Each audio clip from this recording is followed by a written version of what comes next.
Brad's teaching me the vocabulary of the youth. What an exciting time we've got, Brad. Indiana Hoosiers Live 71, presented by FanDuel. NFL Combine Fallout. Spring football is in the air. We'll get into it all. Brad, how are you doing? I was just trying to, teach you. We were doing this offline, but I was just trying to teach you. We got to start getting a younger audience in here. Not to say I don't love our fans, but we got to. It's more sustainable that way. They get older, we get older. They grow with us. Got to do it. So, like for example, Signetti frame mogged Dan Lanning. He Carson Beck jester maxed when he threw the fourth quarter pick. And Indiana mogged every team they faced in 2025. And that is why you have the eclectic vocabulary that you do. My vernacular is eclectic for sure. That's what exactly. Plenty of football to get to, Brad. And obviously, actually, I did a bunch of talking this week, like I said. So last week I said I was doing a bunch of talking. I was on the Indiana State of the Program with Lucas Hill. Shout out to Lucas. He does an awesome job over at the Southern Sports Scene. So definitely go check that out on his YouTube channel. 37 minutes on the state of the Hoosiers, Brad. So that was a really fun conversation. And then obviously the big thing that's been going around and the whole reason why Brad and I got into the vocab conversation in the first place is our friends over at Kirkwood and Dunn are celebrating their 100th episode. That drops tomorrow night at 8:30 p.m. after the Indiana basketball game. That was really fun to record. They were teasing who the special guest was all week, along with me and the guys and Jamie. And it was obviously the Indiana Podfather himself, Galen Clavio. So the five of us had a really fun time doing that draft on Saturday. Trent cut it up, and it's like he was telling us about it in the chat he ended up making. But it's really, really excited for that. And so if you aren't subscribed to Kirkwood and Dunn on YouTube, go check out their channel. That's dropping again tomorrow night at 8:30. So definitely check that out. And then you can vote. They're doing it interactive. And so at the end, they'll explain the whole thing. But really fun time. Definitely go check that out. And check me out with Lucas Hill. That was a really fun conversation. Hell yeah. I'll be sure to go check it out. I was too busy watching the Combine this week. Couldn't check it out, And then, like I said, it'll be after the Indiana basketball game tomorrow night. The only thing I'll say about Indiana basketball is that obviously I am an optimist, and that's all I'll say about this. The Indiana basketball conversation. It's obviously a touchy subject, and I know people are very passionate about it, and so I'm kind of just gonna leave it alone. I'm just gonna say, obviously, we pay attention to the odds here at Indiana BOCFB. They finally dropped the bubble teams. Indiana's plus 164 to make the tournament. So. If you are a believer or an optimist or maybe just flat out insane, that may be something you could be potentially interested in. But we'll leave the Indiana basketball conversation there because I feel like I'm on an island alone, and that's okay. Yeah, here's my take.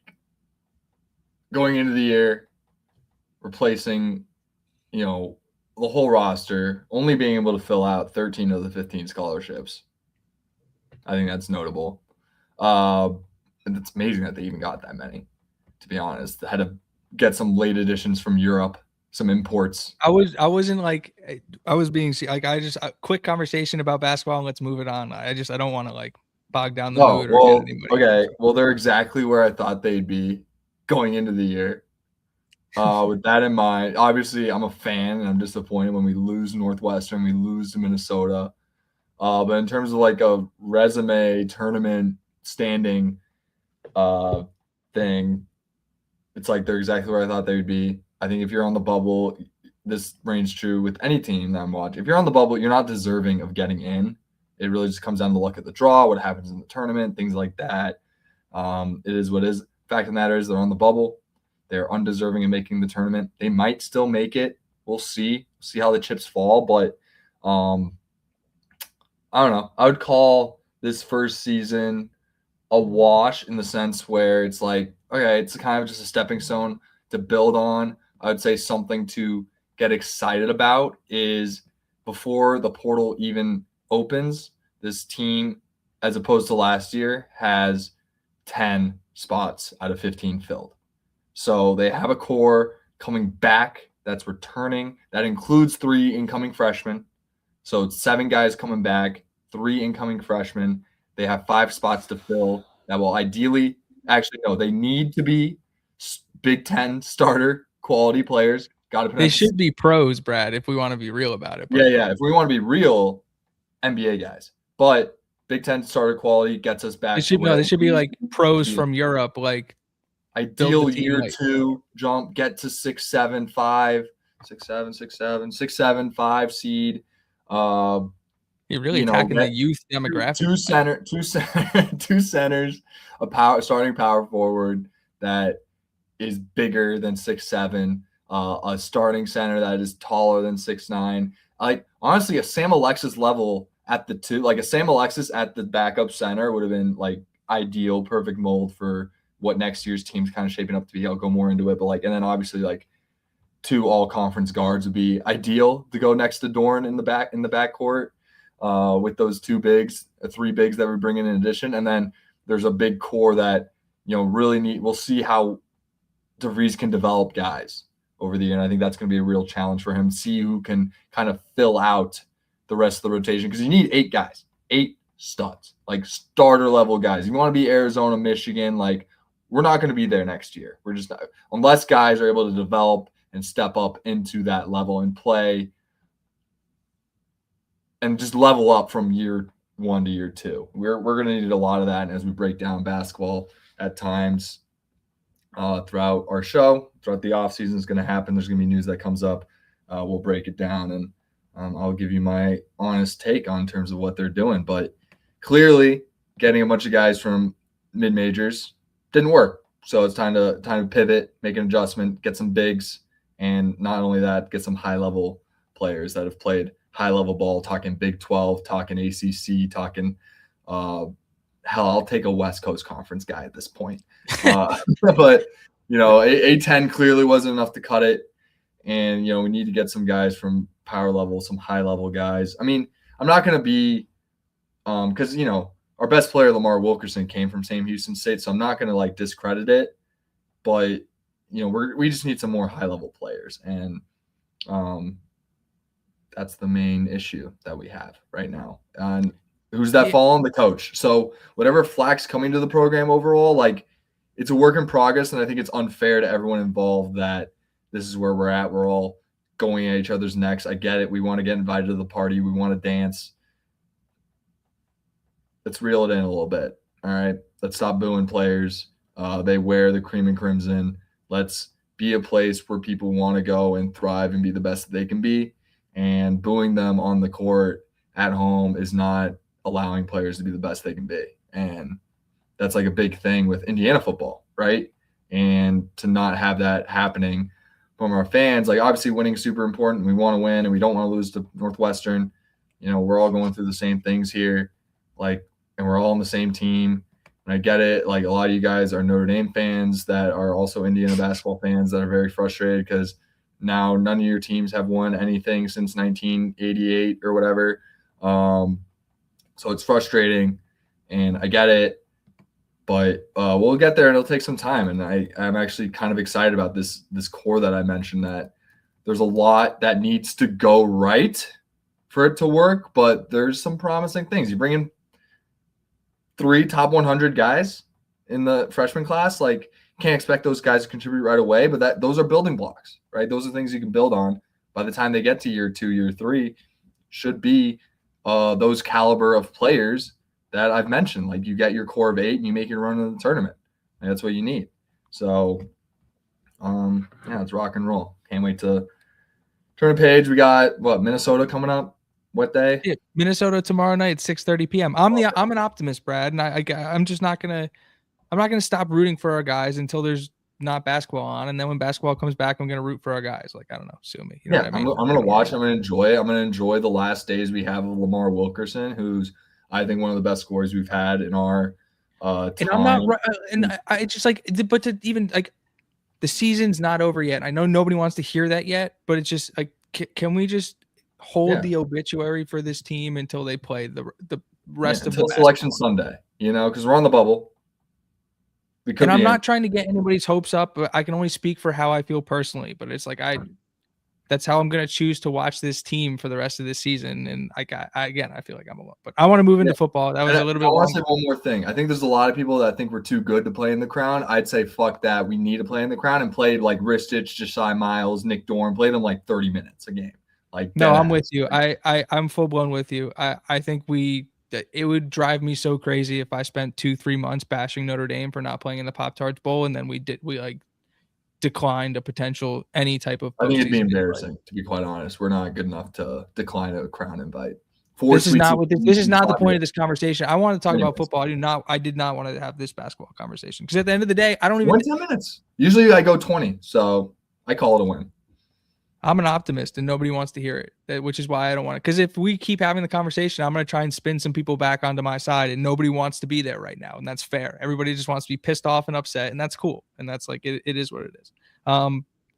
But a lot to be excited about on the Indiana football side. Shout out to Decepticon in the chat. It said, "Good evening, fellas. Good evening." It's like people forget we're defending national champions in the actual like real like big time money making sport. 90% of the revenue comes from football. It's all gonna come back full circle, guys. Don't worry. It takes time. Nobody wants to hear relax that the arrow's pointing up and just we need to take a deep breath because arrow's not pointing up. Exactly. But it can. We can get it there. We have the money. So we'll figure it out. This again. That's why you keep bringing the basketball conversation back around, and I'm just going to keep being optimistic. So we need to move on before that's kind of all right. Drive the bus. Let's talk about the NFL Combine because it's funny. Like people I talk to are like, nobody really gives a shit about the Combine. Like once the guys leave the team, like you don't really care. But for Indiana football and for a lot of the fan base that is like you said, we're defending national champions. Like this team means a lot to us, and so we still care about how these guys are going to go and like perform and be perceived, and like we know how good of players they are, and so to watch our guys, this group of 9, go to the NFL Combine and show out the way they did was unbelievably fun. So just Combine fallout, Brad, off the top of your head, before I kind of ask you about specific guys, what jumped out to you about last week as a Combine enthusiast? And because me and you, to fill the people in a little bit, me and you sat there for 2 hours on Saturday and just like talked through the running backs and the receivers going through drills. And it's like, Brad's the master of the eye test for a reason. Like I do joke and prod and kid, but like the guy, like I do sit there and like listen to the guy talk ball. So what stood out to you last week? Without going through individual, I like the show out from the Hoosiers. A lot of cheers when the guys were doing their thing. Like you watch Pons and Moore and Coogan do their drills, and they're getting cheers and stuff like that, which is really cool to see. And even some Notre Dame guys were getting some cheers, and some Ohio Staters as well. And it was a cool showing from the Hoosier faithful though, and awesome to see. I wasn't a big fan of the booing Carson Beck. I feel like we're a little above that. We won that game. Like didn't really make sense. They're kind of clowning on the trash, but actually Spin Zone made Carson Beck look really good because he took it in stride, was kind of chuckling at it, to be honest. He's like, this is kind of hilarious. And, and he balled out. Like Carson Beck solidified himself as QB3 in this draft class after his combine. So good for him. Big fan of Carson Beck for that, to be honest, and wish him nothing but the best. I thought that was really cool. I think there's 2 ways to look at the booing, because I'm with you. On a surface level, it's like, come on, guys, like we're better than that. Like you don't need to go there and boo the guy we already beat. Like the victory is beating the guy and showing him the trophy, and not like showing him the trophy, but it wasn't all IU fans booing. There's Decepticon saying in the chat. That's funny. But at the same time, it's like on the flip side of it, what is the point of the NFL Combine? The NFL Combine is a tryout for the NFL. The job interview. And what is an NFL quarterback going to do? He's going to stand in NFL stadiums and he's going to throw footballs. And sometimes the fans at that stadium might be booing him. So the fact, I get it. Like it's his on-field workout, and there's like there's certain expectations when you're at the Combine that you're not going to face that sort of outward pressure when you're standing in front of 30 NFL coaches, right? It's a little bit different. At the same time, the amount of adults coming out that like couldn't handle the fact that it was happening was mind-boggling. Like, I think there was an overreaction to it. I didn't like it personally. I didn't tweet about it. I didn't care enough to tweet about it. I didn't it didn't really bother me that much. I I ain't didn't gonna lie. like it, but funny thing is, spin zone. Like I actually think like we helped Carson back in a way. Like 100%. um, I I think had the same we helped. takeaway as you, Brad, is I'm listening to him get booed, and it kind of funny, like, he was, like, almost like, "What's going on?" And, like, trying to, like, not overthrow the receivers, and, like, then once he kinda realized, like, what was happening, he almost, like, locked in, and it made him compete harder, and I'm completely with you, like, if I was an NFL evaluator watching that, and he's being put in a unique circumstance because it's not happening to those other guys. It's really just him and Pavia, Yeah, he can and be QB2 behind and learn behind one of my franchise guys. Like this isn't a guy we're gonna draft and he's gonna be like my starter. Like if you tell me Carson Beck can't be like a Chad Henne and a Gardner Minshew in this league, I think you're crazy. I think he can totally do that job and be serviceable when called upon and do the right things and be an NFL quarterback. Maybe not a franchise guy like a lot of people thought of him would be, but like, bro, you make all right. There are 96 quarterback jobs in the NFL total. A lot of those guys coming back. A lot of those guys been in the league for a long time. Only so many spots to be filled, and I think Carson Beck's good enough to take someone's job. Is basically my point here, and yeah, that's just the facts. And he's gonna set himself well, and hopefully have a great career. I'm rooting for him, honestly. I like it. Let's talk about our guys, though, Brad. Aiden Fisher was the first to the podium. By the way, I have my new updated draft round grades specifically for each guy. So how do you want me to? I guess it's like, do you have takes for all of, like, I guess Oh, we like probably how they should talk about perform? that. Oh, Yeah, okay. so, like, Yeah, I don't know how much you watch the like linebackers. Fisher didn't run. I don't think he did any of the he did the No, he did drills. drills. I think he was drills only. I have to go back and check the stats because they don't cover everything when they cover it.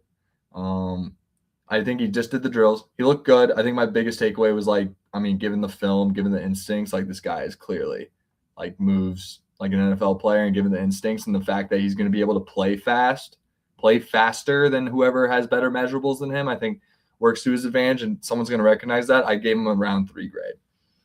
So, To me, which is not what I expected going into it because he's not going to wow you with a 40 time or a vert or anything like that. He's definitely athletic enough to play in the league. He's 6'2", 230. Like he's got the size. He's not undersized, tell you that. But he's got the mind to be able to play fast when he's on the field, got the pads on. I think that's something the team's going to recognize that and take him in the 3rd round. we got an awesome story from Fish too, where he said that when they got back to Bloomington briefly, him, Coogan, Nowakowski, and Fernando watched the national championship as fans, like not as like a critique and not as like a film study type deal, but just like on the couch, like, holy crap, like, how'd we do that type of deal, which I thought was really funny. I was like, he really is one of us. Oh yeah. We also got an awesome story from Lou Moore where he was talking about how he had a penalty in the UCLA game, and Sig, like, he was sitting in Sig's office, and Sig was chewing him out but never looked away from the film that he was watching. And then he got up to leave, and he stopped him, and he just, like, let him know he was loved. It's a really cool Kurt Signetti story. What stood out to you about Lou Moore's week? Lou Moore, another guy that I think he was drills only.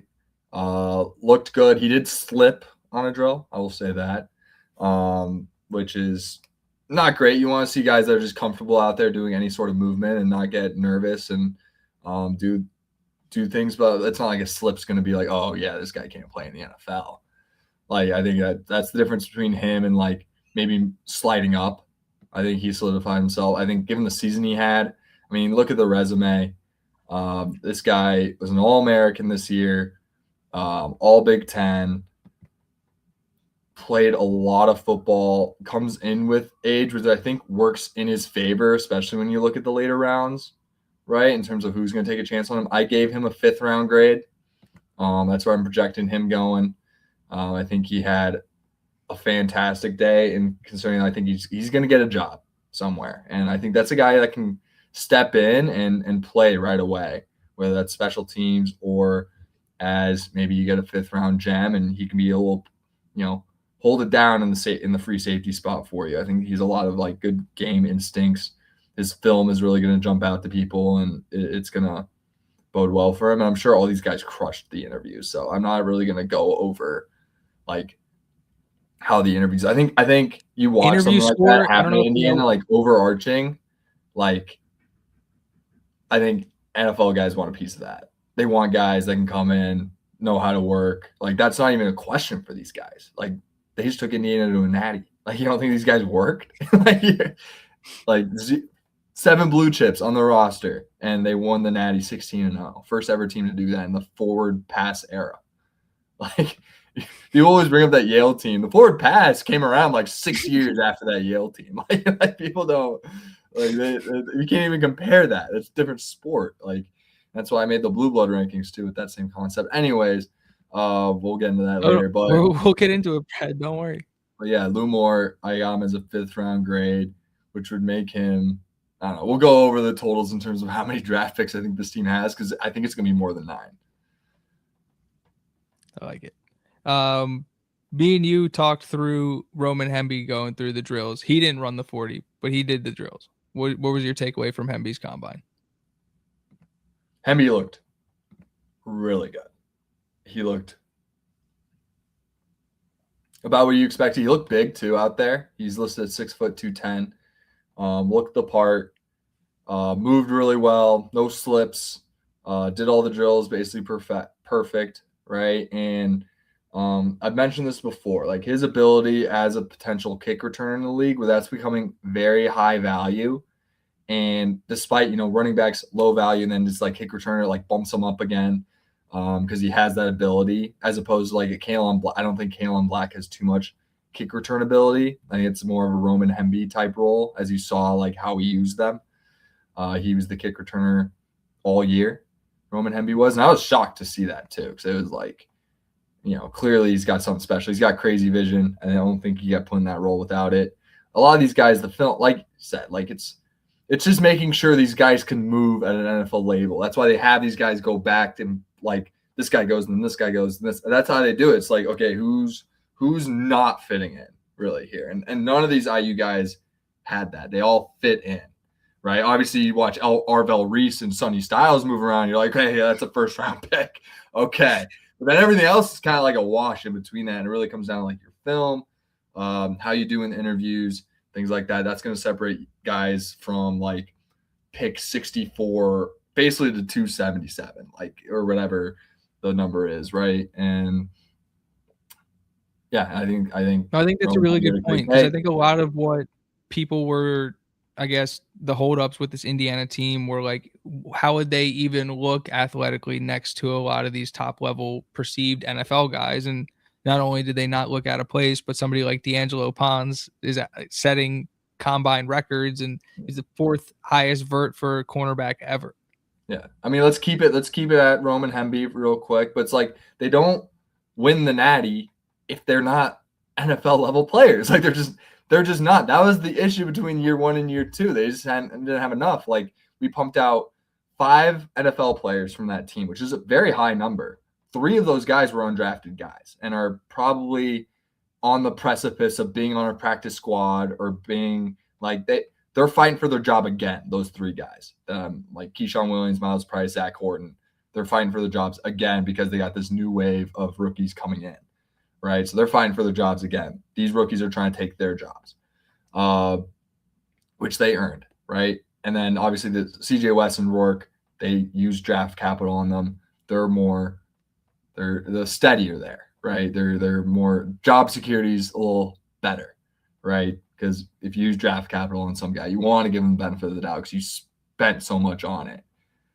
But yeah, my point is this team, like last year's team had 2 draft picks. This year's team's probably going to have like 12.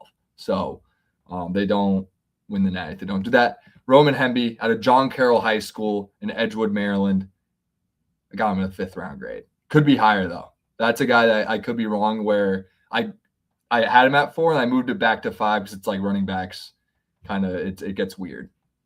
700 plus carries in his career, 1 fumble. 2-time All Big Ten player. 2-time. One on Maryland, one on Indiana. I jumped to Pons because I thought that's kind of where you were going, but I want to hold off on Pons a little bit because All right. there was a couple things with him. I That's want not to go to Nowakowski, who we talked about a little bit. But he had a really funny story about Signetti and Alberto Mendoza during the Illinois game where they kept calling read option and Bert kept pulling it. And they called Alberto over to the sideline, and Alberto was like super confused, like, why the hell am I being called over to the sideline in the middle of the play? And Signetti was like, we're not paying you to run the ball, hand it off. Sent him back to the huddle and then turned around to Nowakowski and gave him like a wry smile. That's hilarious. That was in the Natty, right? That's hilarious. That's awesome. No, that was against Illinois. Oh, gotcha. Yeah, that's when Alberto was in against Illinois. I hear you. Yeah, Riley ran a 4.66, which was huge for him. Huge for him. That basically solidified himself as that's an NFL fullback. Like, I've been saying the year started that he's a fullback, and he surprised me in his pass catching ability. Like, if you're a fullback and you're able to like become tight end one on the national championship winning team, like, you're an NFL guy. So it's really like, who's going to be the team? I give him a 6th round grade because it's like that's where usually the first fullback off the board is taken, if there is any. And it just comes down to who is willing to spend draft capital on their next fullback, the next, Kyle Juszczyk might be a stretch for a comp, but he has the skills. And I think Kyle Juszczyk moves a little differently. I think talk about hips in the NFL a lot. Nowakowski's got tight hips. He does. That can work against you, but clearly a guy that can really block. And I think everyone at the combine knew that. And to kind of see him move around, catch the ball, strong hands, didn't drop anything in the gauntlet, like kind of solidify himself as an NFL player. Gave him a 6th round grade. I think that kid's getting drafted, which is awesome. Former walk-on at Wisconsin, from Marquette Academy in Milwaukee, Wisconsin. Very cool. Let's go to Surratt next, another guy who didn't test but did all of the wide receiver drills. Looked very fluid, got some ducks thrown his way, which is pretty unfortunate. Wasn't able to see. Wasn't able to, like, in some, like, they did the back shoulder drill and he got, like, the guy sailed it on him. It's like, that's the best back shoulder receiver in the stadium right now. Can we have an I was gonna say, like, he is who people think Carnell Tate is. I'm sorry, I get it. Yeah, he surprised people with how big he was and how fluid he moves. I think he really showed out. I'm glad that he saved his 40 time for the pro day. I think he's going to run a little faster than I thought. But he's just so silky smooth and just so fluid, just like a true, like, just natural athlete, really, like, for a big body, like, really felt like acclimated to being he's not like this clunky runner. Like, he's very fluid. That's why people were surprised how big he was, because he's legit 6'3", like 210, and he's taller than Carnell Tate. Yeah, he's a big dude, and he was just so fluid out there and looked really good. Gave him a round 2 grade.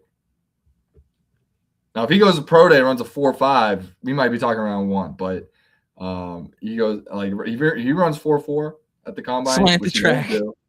Yeah, he's going round 1, but I gave him round 2. I think you just can't. You watched Indiana play last year, like, it was just Fernandez. This is the Mendoza Cooper Surratt show. Like, it just was. Like, that's what it. A little bit of Becker toward the end there, but all year it's just Coop, Surratt, Mendoza, like, very clear, like, we're better than you. We're gonna air it out, and we're gonna run it down your throat as well. Like, and we're gonna go 16-0. Like, that is 2-time All Big Ten player. Like, he's going round 2. There's no doubt. From St. Francis Academy, hometown, Stafford, Virginia.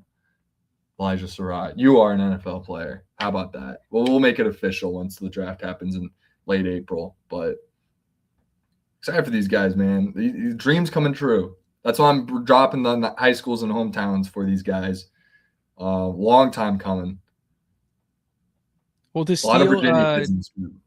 steal your moniker a little bit and be a little master of the eye testy is, like, sometimes you just have to watch these guys play football, and what's the best indicator of if you're going to be successful at the next level is, were you already successful and were you already productive, and A lot of it is not, are you the best athlete, but are you athletic enough? And the NFL Combine proved that all of these Indiana guys are athletic enough to compete at the next level. And that is when you then take what you see on film and you see the athletic numbers justify that play speed's accurate, and then it's like, okay, yeah, those guys are going to produce. Kind of sometimes it's really that simple. Let's go from a receiver that might run what you said, a 4.4. There's no way he's going to run 4.4. That'd be insane. But to a receiver that actually ran 4.4, Coop. Go. When Coop ran 4.47, I texted you in all caps, like, let's fucking go. Like, and I tweeted it too. I was like, he's stamped, certified. He's that guy. Guy ran 0.4 of a second faster on his second 40. Talk about Coop, Brett. An official 4.42. Yeah, that's true. That's true. Yeah, super impressive. Opted out once he ran that 40. Opted out of the. His job was done. Let's just say that he's going round one. That's all they needed to see. Like he's been the tape darling this whole through all the pundits, and I'm sure it's the same way in circles.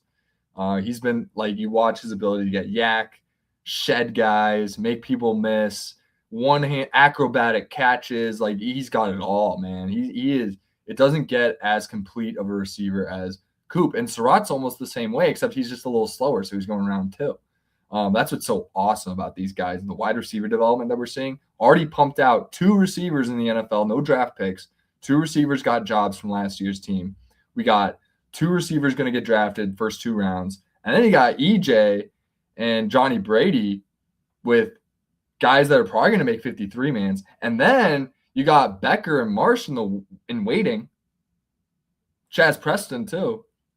All of a sudden, Indiana might have like double-digit wide receiver guys in the NFL before we even blink. That's crazy to me. That's some Ohio State shit right there. Dead ass. Like that's crazy. Like maybe not to the extreme where like all these guys are going round one, but like pumping receivers to the NFL at this rate is crazy. And they're already on it in year 2 before we can even blink. That was something that really stood out to me. I gave him a round 1 grade. One-time All-American, one-time All-Big Ten player, Omar Cooper, a guy that we were screaming from the mountaintops was underrated all year, all offseason last year. So much disrespect going his way where people were talking Mekhi Lemon and Lane and Surratt and Smith and Tate, like who's the best duo. I even saw some Moore and Benson. Like, I'm just like, what are we talking about here? Indiana playoff team brings back their top 2 receivers. Like, what are we looking at here, guys? Like, the only argument I can hear you out on is Smith and Tate. Like, you just can't. Lemon and Lane are great, big fans. They're not Surratt and Coop. Like, the different level. That's why they won the Natty, right? Like, different specimens. So super pumped for Omar Cooper out of Lawrence North High School in Indianapolis, Indiana. How about that? Love that. Hometown guy. Man, it almost makes you think if you go to Lawrence North and you're a blue chip receiver from Lawrence North, you go to Indiana, you can go round 1. How about that? Hope someone's listening. How about it? Pat Coogan, Brad, who obviously crushed the center drills and looked great getting out on the wings and pulling and all that, because like that's just a super athletic big man who doesn't get enough credit for how athletic he is. I thought he looked great. What did you think about Coogan?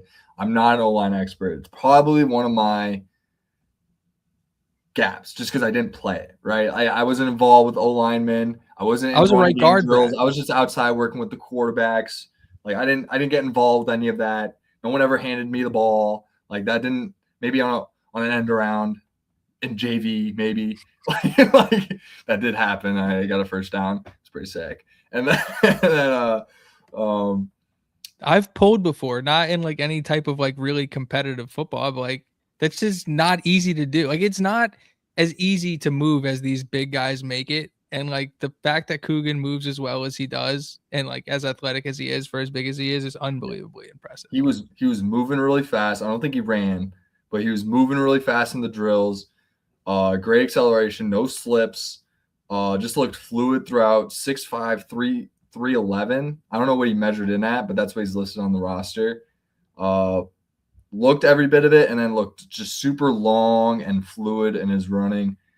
Looked fantastic. I gave him a round 4 grade, mostly just because he's a center. Like people don't take true centers that early.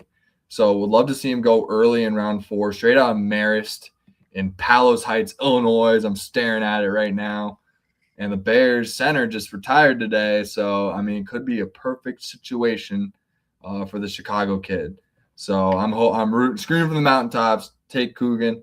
I think Bears need to fill out some other gaps on the D-line first. And then you got a little sleeper, I think day 1 starter type guy in Pat Coogan waiting for you day 3 early. Go get him, type deal. So, yeah, I think he just made himself a good amount of money. And a guy that was overlooked at Notre Dame and was allowed to walk, and he's just probably going to get drafted higher than that Notre Dame center. I don't know who it is, but he's going to get drafted higher than them, and that's pretty cool. It does make me all the whole thing about it makes me happy. I just love that Pat Coogan is an Indiana Hoosier forever. Let's talk about probably the biggest winner of the combine from the Indiana Hoosiers. It's D'Angelo Pons, Brad. 43.5-inch vert, the 4th best for a cornerback ever at the combine. He was the until the Stowers jump for the tight ends, he was the highest vert. He had an incredible combine, and to watch him put to rest all of the concerns about the size concerns people had about him. Like he's just a really fun guy to root for. And it's just to watch him keep proving the doubters wrong is really, really, it's inspiring. It's fun. It fires me up. Like, what do you think of D'Lo's combine, Brad? He looked like the best athlete out of all the corners. The only knock on him is that he came in at 5'8" and some change. And I think that should tell you a little bit more of how much of a dog he is. The fact that he's able to, compete at the highest level. This guy is a 2-time All-American, 2-time All-Big Ten, and a freshman All-American. And the only true junior in this Indiana class as well. The only 3-and-done guy coming out from these Hoosiers. I gave him a round 1 grade. I think people are going to be like, oh, at the end of round, like someone said something funny where it's like, everyone's going to want to get Pons and sneakily fall into the round 2 and we get him early. But someone's going to trade up at pick 32 and go get him. Like that type of shit. Dude, this guy might go 15. He might be the first. He should be the first cornerback taken. He won't. There's a lot of hype around the LSU kid and McCoy, who do look really good, and they're bigger and they're more fluid. Like, their resumes don't match Pons, 2-time All-American. I don't know if they're more fluid either. I don't know if I'd say that. Yeah, Pons looked so athletic and tested athletically and moved athletically in the drills. The only knock on him is his height, and that's crazy because that's been the knock on him the entire time, and he still keeps proving doubters wrong. And this idea that like he's going to go round 1, I just don't know how early. It should be higher than you think, and it'll be higher, and it should be higher than it will be probably. But he should be the first cornerback taken. Like, obviously I'm crazy biased with this take, but like he's the best cornerback, one of the best corners I've ever seen, and followed closely. Like, I don't know. And I watched Alteron Werner at UCLA, and he was like a 10-year vet on the Buccaneers. Well, like Pons is way better than that guy. Like that guy was a pick 6 machine too. Like Alteron Werner, like great player. Like super talented, played in the league a long time, great athlete, tall, 6'1". Like Pons is better than that guy. Like he just was coming out. Like he just is. And the only knock is height. And I think that's crazy. I think that guy you draft him round 1, he's on your starting. You figure out a way to put him on the field on your defense. You find a way because he's a dog and can play at the highest level. And he's a 12-year vet. Like, there's no doubt in my mind. Like, this guy's going to be playing for a long, long time. He's got that dog in him. He's got that chip on his shoulder. It's never going to leave him, especially when he's, like, the 3rd cornerback taken. Like, he's going to take that to heart. Nothing free.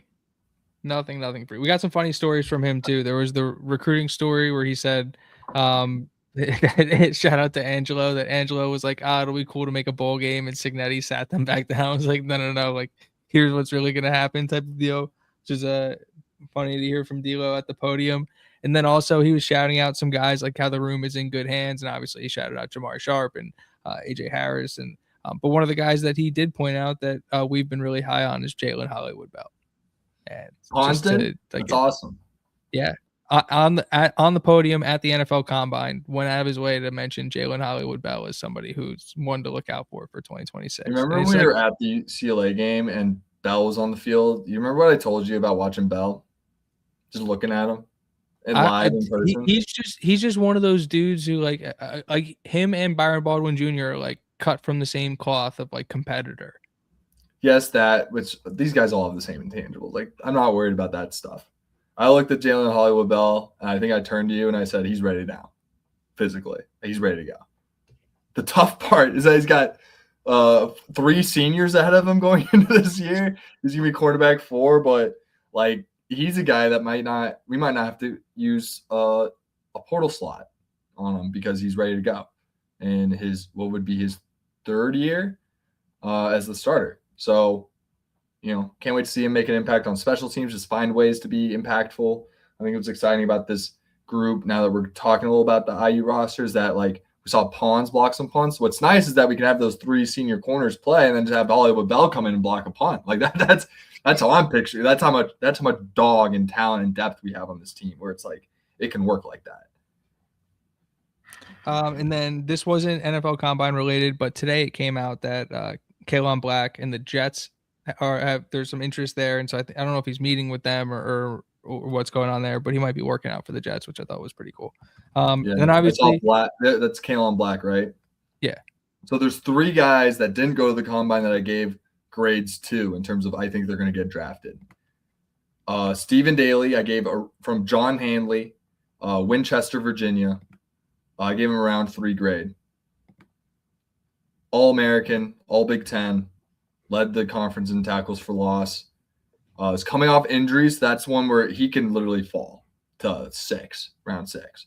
But production on the field, the 40 time that I know he can run pre-injury, he would have gone to that combine, ran 4.6 and blown people's minds. Like, I'm dead ass. I was watching how some of these guys move, and I'm just like, Daly hums. Like, track star. He's a track star. Like, he wasn't just a track guy. He was a track star. He wasn't some D lineman doing shot put. He was on the 4x1 team and winning state. He was setting state records at 250 pounds. He's a freak. Round 3, I think even with the injury, I think it's going to stay up on tape. I think he's going to kill interviews. I think when scouts come around the campus and ask people about Stephen Daly, be like, what was this guy like before he got hurt? Like, yeah, probably like one of our best athletes that's not named D'Angelo Pons. Like, probably like he's going to get the hype. He's going to get some endorsements, and that's crazy. Like, we might go 2 for 2 Kent State transfer into the draft, considering Kent State's probably won like 3 games the past like 2 years. It's crazy. Another guy, Mikhail Kamara, wasn't able to make it. We suspect probably a shoulder thing. Another All-American, All-Big Ten guy, 2-time All-Big Ten, 1-time All-American in 2024. I gave him around 4 grade. It's just hard for me you watch Mikhail Kamara's tape. He has led the Big Ten in pressures back-to-back years. It's just hard for me to just be like, he just can't fall further than 4th round, right? Like he can't. I think it'd be crazy.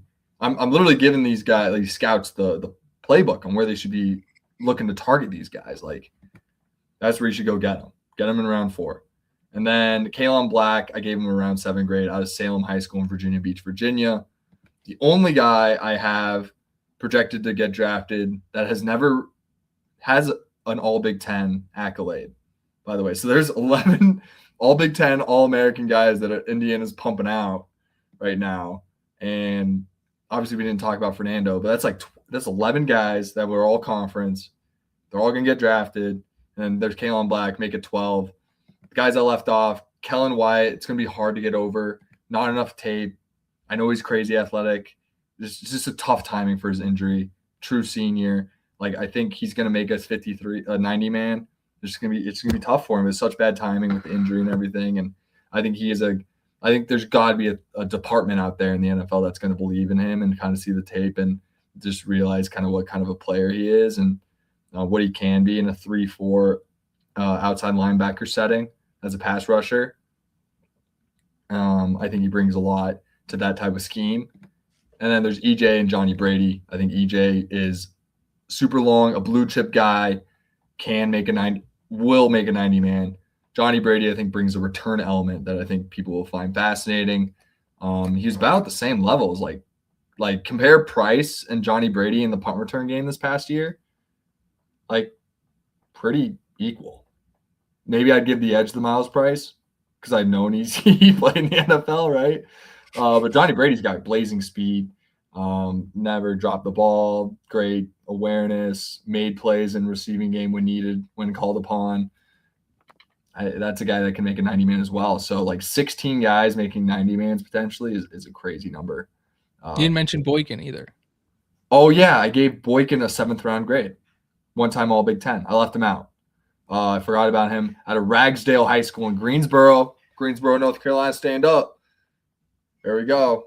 I gave him a 7th round grade. Just him being, a sixth year guy. It's just going to be, tough sledding. He's going to have that working against him without being like an All-American level player like Lou Moore, but his tape is going to get him drafted. There's just someone's going to be like, oh, we found the gem, and it's this unheralded DB on the 4th DB on this Indiana team that's in the draft process this year.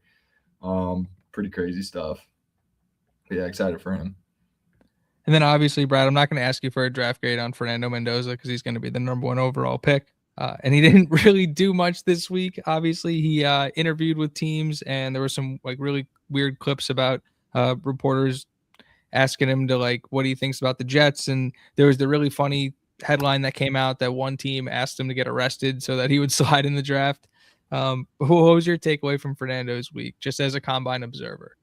I think it was really cool to see him kind of around the team. He was being really good buds with Jacoby Lane, which I thought was really funny because I'm a big Jacoby Lane guy. So I thought it was funny that of all the receivers, he really got buddy with Jacoby Lane. Like they were fucking around with each other a lot on the sideline. They became good buddies. I'm not even capping. You can just tell. And maybe Jacoby Lane's doing his own side interview, like, come get me. Las Vegas, type shit. Which would be so that talk about back shoulders. Jacoby Lane would be really fun. Throw back shoulders too. Anyways, I think it was cool that he wasn't visiting, he wasn't throwing or doing any of the drills or running, but he was just around the guys, showing up, being a good teammate, clapping around, hyping up Diego Pavia doing a backflip. Like he was just being Fernando. Like it wasn't a show. Like that's just how he is. He's just fucking around with the boys and having a good time. He just knows like. I think one of the cooler things that stood out was like, did you see the forearm picture? It was like someone took a picture from behind Fernando and it's like jacked forearms and like next to all the other quarterbacks. And he's just like, his arms are just twice the size of these guys. Like, it's like people were stunned at how big he was. And he's the same size as Josh Allen. There was Andrew Luck, and he looked Colin McMahon put out on the timeline of literally you word for word, basically saying Andrew Luck and it's like,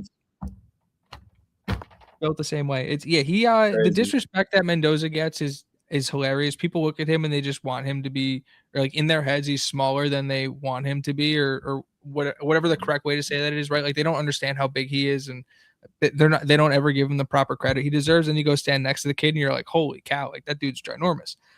But the prevailing notion that like he's only the number 1 pick because it's a weak quarterback class and that he wouldn't be the number 1 pick over a couple of these other quarterbacks is driving me absolutely crazy. It's a caveman-esque like thought process, and his mental process, his ability as a preparer, and there was people questioning whether or not he loved football too. It's right. It's like his between the ears is so light years ahead of any quarterback that's come out that I can even remember.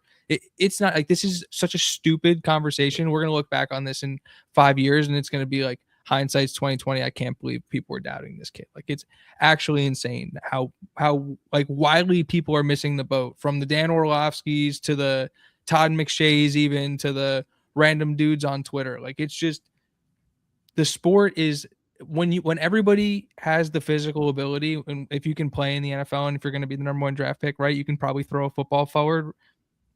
It comes down to how good you are mentally. And that kid is so far and away ahead of the competition and his peers at that position at his age. To not be able to see that and project that out is crazy to me.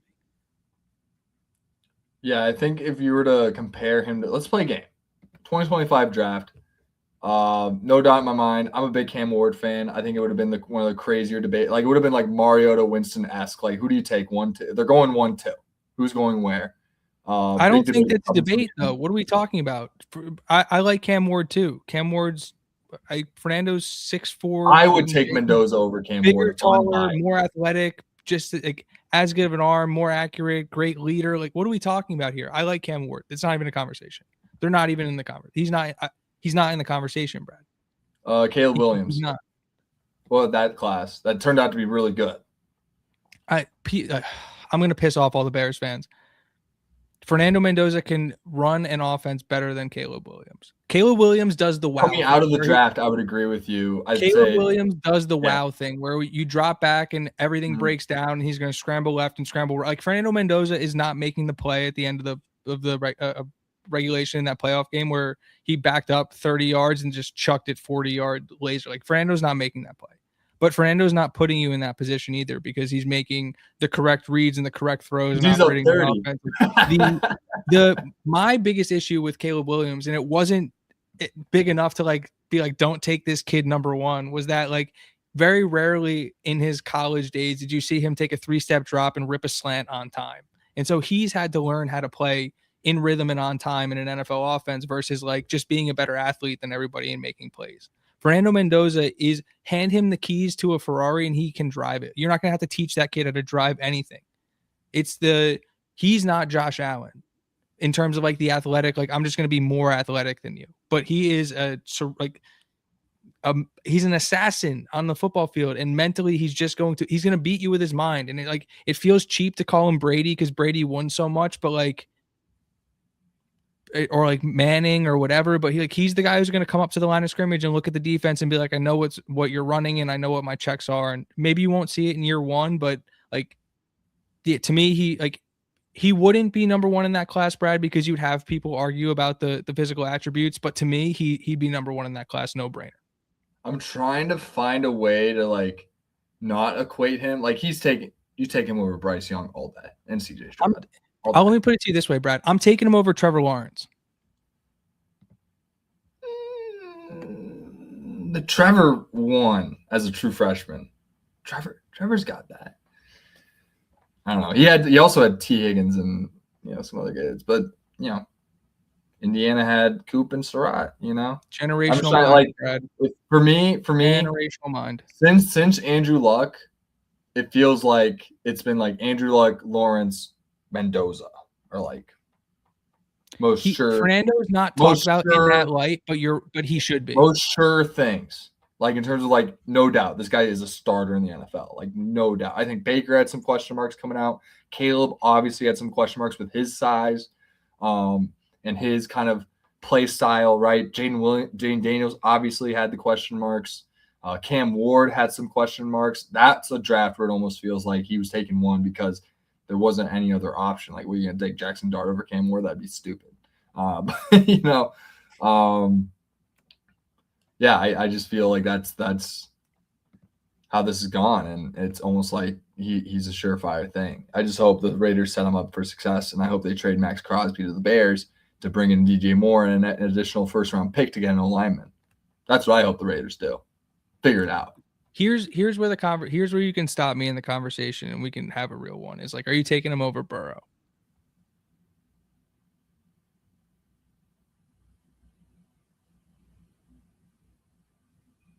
It's can you argue with 60 for me, touchdown passes? Following these guys, I just know there's more room for growth for Mendoza coming out than there was for Burrow. And they basically have the same exact resumes. But that's what I'm talking about. That's who he should be. That is the class of it shouldn't be oh, would you take Drake May over him? It's no. Did you see I like Drake May as a quarterback and I think he's going to be good, but it's did you watch the way Drake May wilted in the playoffs and was just an absolute zero in the AFC Championship game NFL's hard. Happens. NFL is really hard. His defenses are really good. You see Sonny Styles and Arvell Reese move around. There's 100 plus Arvell Reeses and Sonny Styles already in the league right now. No, dude, I'm with you. I'm with you. I'm just saying, give me the guy who's already mentally able to process and like has the capacity to be able to either read it or learn it, and with the physical tools he already has, and then say, okay, go grow with an offensive mind for 2-3 years. It's like, yeah, give me Fernando Mendoza and his ability to be a sponge with his athleticism and his physical abilities. It's like, give me him pretty much. Yeah, like we're gonna have to have some really the heated main separator conversations. for Like that's Mendoza from all the guys you mentioned is the intangibles, and that's where it like goes back all the way to Andrew Luck, where it's like he's got the smarts, he's got the leadership, he's able to be tough, like legit tough. You know, I hear that term a lot with him. Like he's legit tough. Like there's tough, and then there's Mendoza and Luck. Like they're at quarterback toughness. Like those guys are insane. My hope is that he doesn't have the same I would just type have to of prove that every week. career as Andrew Luck. I hope they build the support around him to where he's not taking 50 sacks in the league a year for 8 years and has to retire early. That would be a tragedy. Just like Andrew Luck retiring was. That was a tragedy for the sport. Andrew Luck was generational. I remember I first heard of Andrew Luck. I was actually camping, and I was listening on the radio to Stanford USC because I was with some USC fans camping. And all you just heard was Luck. This was the name. He was a freshman. And you first heard about him. It was like, hey, who's this Luck guy? He keeps getting first downs on Pete Carroll defense. Like, who is this kid? Stanford getting a first down in the Coliseum? What's going on here? And that's when it was like he caught Pac-12 my memory of the attention. week. It was Pac-12 memory of the week. I was camping on Catalina, and I heard about Andrew Luck on the radio. You know, because we're all, everyone was talking ball. There's Wi-Fi out there. So, people were checking on the scores a little bit. We were listening on the radio, the USC Stanford game, and yeah, Luck was dealing. And that's where we were like, who's this Luck guy? He seems freshman at Stanford. He's kind of dicing up USC a little bit. Earlier bloomer than Fernando. Fernando's a little bit of a late bloomer, but I think that bodes more in his favor if you're evaluating him. Like this guy feels like he's just scratching the surface, which I think is the scariest part about him. He's still getting better, and he plays his best football when it matters most. Like and he has the stats to back it up, and he kills bad defenses and he beats good teams. It's like, and he's could raise the level of competition around him, and he can win with elite players around him. It's like, yeah, he checks every single box. Like how many boxes do you want to put in front of a quarterback that kid can't check? He's not going to run 4.3, like he's not going to be Taylor Green or Anthony Richardson. He's not Cam Newton. Yeah, he's not Terrell Pryor, Exactly. That would be the only thing. That would be the only thing that would make him better. Would be like he's literally. Could you imagine Mendoza? But Cam Newton's one of the best prospects ever because he could throw. It's like I don't think Cam Newton's nearly as accurate as Fernando, but he can freaking sling that shit for sure. But the consistent accuracy for Mendoza on top of the arm strength and the mobility and the intangibles, he's a can't miss prospect. The anticipation and the ability to layer the football and his football IQ and just competitive toughness, and it's all of it. Yeah, you're absolutely right. Mm-hmm.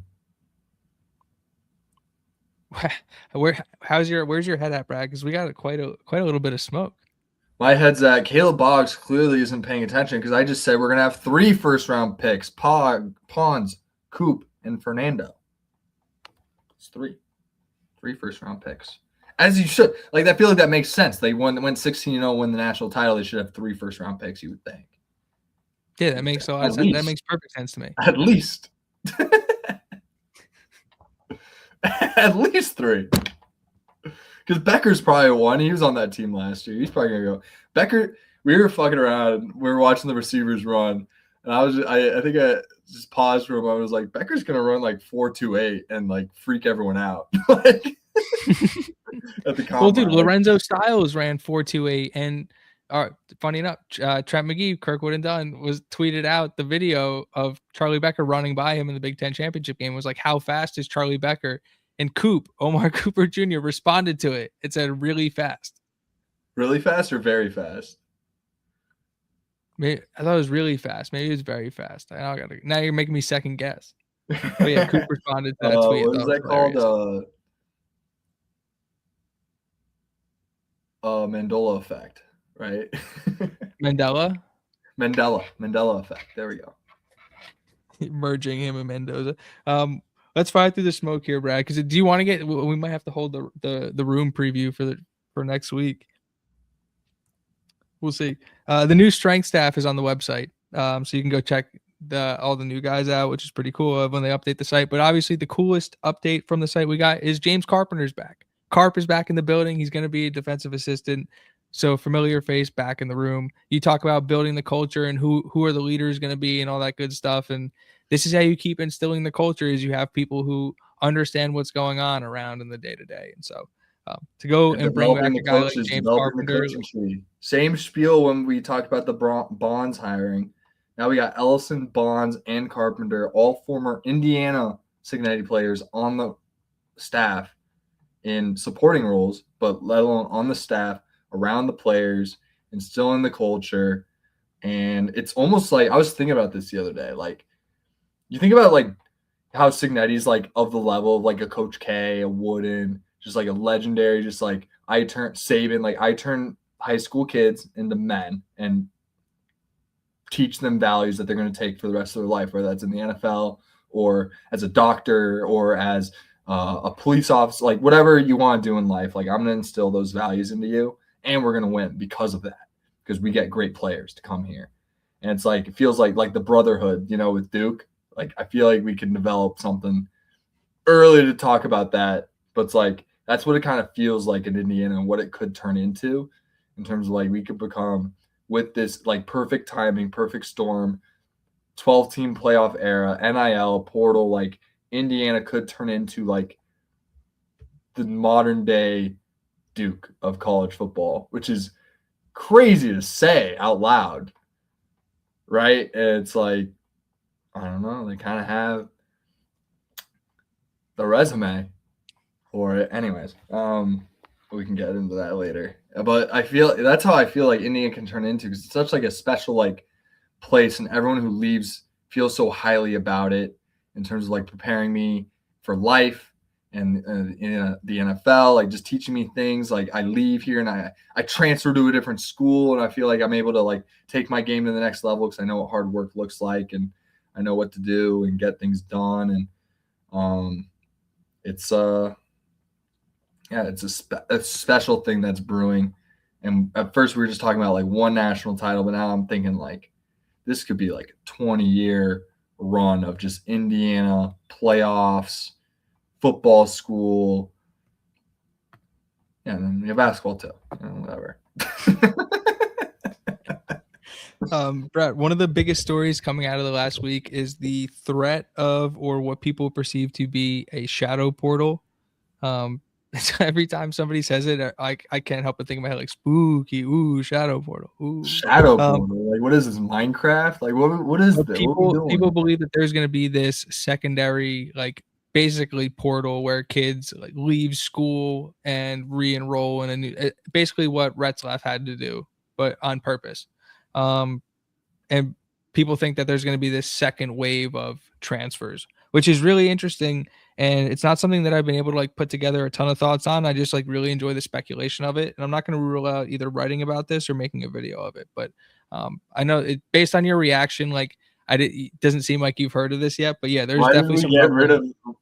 Okay, so we got rid of the spring portal, but now it's going to be a shadow portal. That's the solution from the people who want to move anyway. Yeah.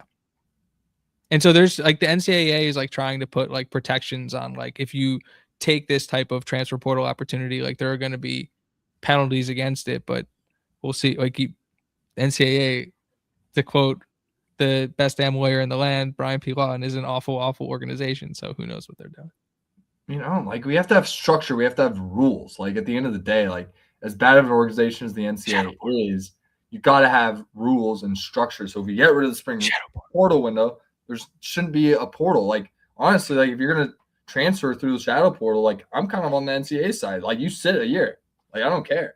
You sit a year, automatic red shirt, but you sit a year. Get a year older. NFL window closes. You want to not play by the rules? Like that's how I feel about it. I'm just saying, be on the lookout. Player, but like the rules are the rules. I don't know. If we want to be pro player, I'm pro player. I like the spring window portal, but it's not a thing anymore. So it's like you got to follow the rules. I don't know what to say. I'm like philosophies are diverging here, where it's like you got to follow I the know what rules, to but say, it's also Brad. like I'm pro spring portal window. So I think it should just be there in general. Like I think you should be able to go through spring practice and decide to leave, and obviously that kind of affects the spring game, and there's a lot of things involved with that, and makes it tough. I don't know. We gotta standardize the goddamn schedule at some point. We gotta figure it out. All right. Dude, I'm getting sick of this shit. All this new things that are coming out. Shadow portal, give me a break. All right. Call me old. I'm not. But Jesus. We got a report from the Daily Hoosier that there was a new economic record for the Peach Bowl. I think they made $63.2 million for that bowl weekend. So shout out to the Peach Bowl. I'm pretty sure they want us back, if I had to guess. You're welcome. Yeah, well, I should say you're welcome, because I was actually contributing to the local economy. But I was just saying on behalf of Hoosier Nation, you're welcome. yeah. Bryant Haynes had an awesome AFCA interview, so definitely go check that out if you haven't had the opportunity to. Great organization, and obviously Coach Haynes, fresh off the Burroughs Award, he is the #1 assistant coach in the nation. So always fun to listen to him speak. Not Indiana football related, but I did tweet this out, and so it has to be true. Ohio's Tate, obviously, in the last year has gotten a lot of hate for his performance on the bench press. He wasn't able to get up 135 last year, and so he's seen that video probably a million times, definitely at least once or twice for me personally, and talking shit back to Ohio State. So this year when they did the Barstool Combine, guy went out there and put up 14 reps on the bench press. So it's like the apologies got to be as loud as the disrespect, and so I did apologize on Twitter, but I'll apologize again. It's like, shout out to Barstool Tate to just as a human, to go in and put in that type of work, to be at 0 or not even be able to do 1 last year, and then be able to rep out 14 is just, it's impressive. He clearly worked on that level, and so yeah, hat tip to Barstool Tate. Beast mode. I'm actually a big Ohio State fan, in the sense where I like his bit. I like what he does. He's so good at it. There's the pot. He's one of the best to ever do it. Wish I had a little bit of that to me, to be honest. I would love to be able to do that. I think I can. I think I got some things cooking. We'll see. But I have this new philosophy on how to measure blue bloods. Anyways, we're getting there. Don't worry. Oh yeah, because it's not a troll job. Like, I'm dead serious about what we're about to reveal to the public, which is kind of crazy. I don't know how much I want to reveal, but I can give like an overarching philosophy. I don't know if I want to. You're not gonna be able to. No. You're just. I got it. I'm driving the bus. Don't worry. Okay. But yeah, shout out Ohio State. Good for him. Yeah. Shout out. I always love the idea of people getting in shape. I think everyone should work out, get in shape. It's good for the mental health, good for your physical health. It's no brainer. Hit the gym. Yeah, and spite is a hell of a motivator. It's hard. Life is hard right now. Life is hard right now. There's a lot of expenses. We all got to work really hard. We're all under a lot of pressure to make things work and get it going and pay all our expenses. And it's not good for the average Joe right now in America. And so it's hard to hit the gym, but I always encourage people to find a way. It's super important. Good for the mental, good for the physical. Get it done. Big advocate of that. Me and Keys are tanks underneath. I always wear a hoodie, but we are beast modes of about 40 pounds and 6 inches on you, so you can't beat me in a fight. But we're both very in shape and take this shit serious, you know. The D-Lo's got about 40 pounds on me. Yeah. Damn near. Yeah, I got about. See if people can do the math here. I got about 6 inches and 20 pounds on D-Lo. Can he guard me? I don't know, probably. Yeah, he would clamp your ass up. It would be. I think my best bet is just like a back shoulder. No, I don't know. Maybe a quick slant. No, you got no shot. I'm trying to figure out what my route would be, like, to try to get him like one time. Like, what would be my strongest route? And he's stronger than you. He's faster than you. He jumps higher than you. His anticipation's better. Yeah, the only guy who's really able to jam me was Diamador Lenore, who's the starter for the Niners. And I think Thomas is better than him. So yeah, he'll probably be able to jam me on the line. And I won't be able to do anything, to be honest. Guaranteed. You look just like that Ohio State Oh, journalist. I'd be that better than tried to. that. Come on now. What are you talking about? It wouldn't be pretty, but it'd be better than that. We'll go Barstool to Barstool. The Kadick explaining his like measurements and his ability to play center, like showing his snap and set to Kevin Stefanski, was really funny. Yeah. I like So shout that out to him. too. Was he actually like trying to get a job real quick? Like, was that like? I don't know if it was like serious, but I mean, it was a legitimate, like you could tell he kind of like shook out a little bit, stretched a little bit, like, and then I mean, he knew they were talking real ball. They were getting in the nitty gritty. They were talking calls and shit like that. Like it was yeah, kind he of was cool. talking It was a about cool watch different if you're a fronts, ball, and they were using ball lover. vernacular, and Yeah, and he even said like, no, Fernando makes that call. I don't make that call.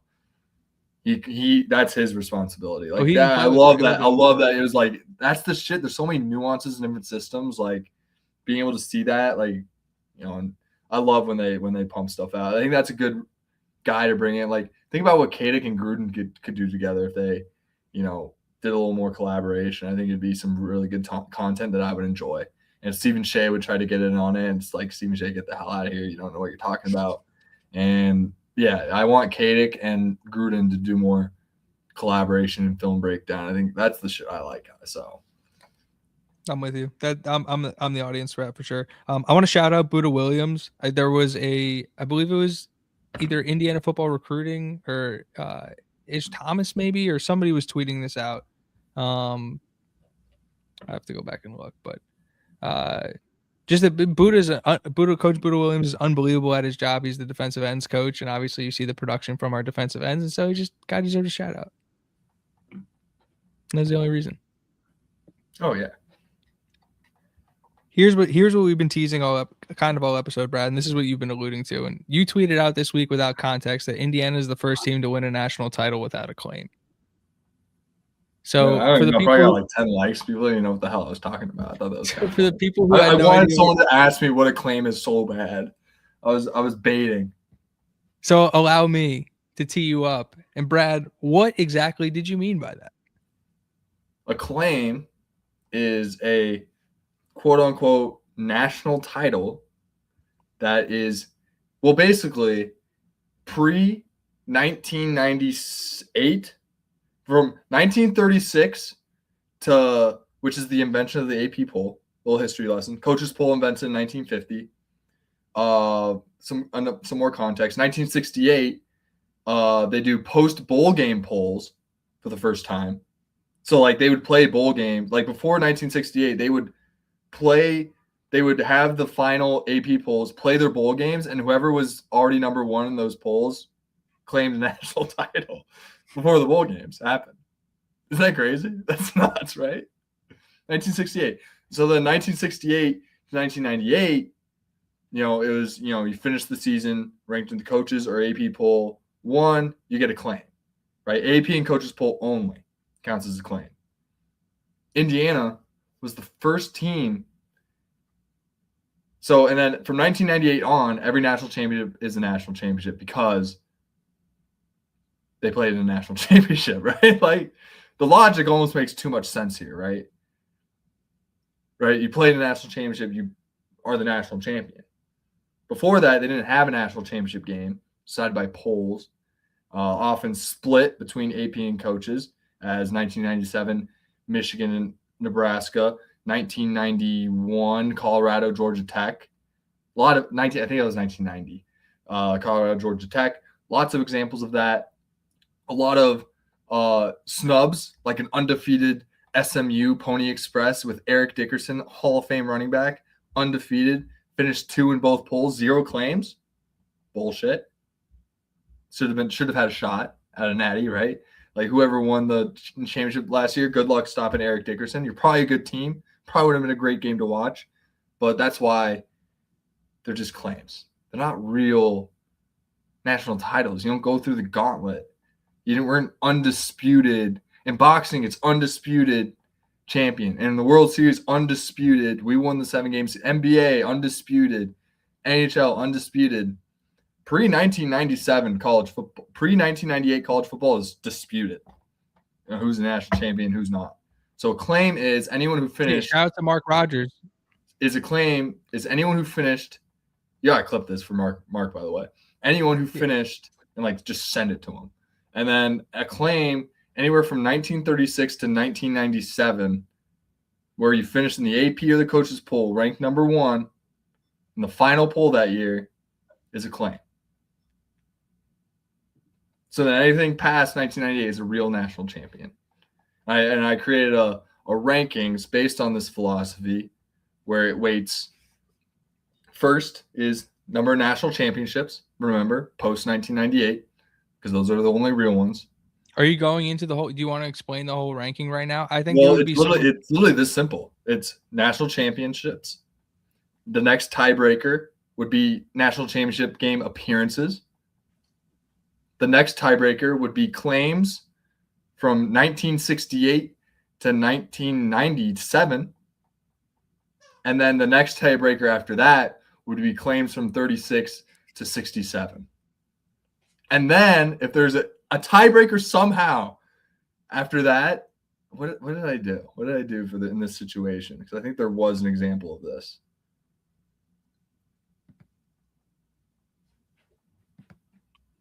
I'm trying to figure it out. Just, I test it. There wasn't too many. That's what it's just like, well, we'll call it a draw. How about that? We'll call it a tie in the blue blood rankings that I developed. And in this blue blood ranking, Indiana is the number 15th blue blood. You want to know who number 16 is? Let the people know, Brad. It's Notre Dame. Because they have 0 national titles, 2 appearances. So they are the most prestigious program to never win a national title. It's cool. It's great. They win a national title, they're shooting up because they have all these tiebreakers because they have 3 modern era claims and then 5 ancient claims for a total of 8 claims. So they have 0 national titles and 8 claims.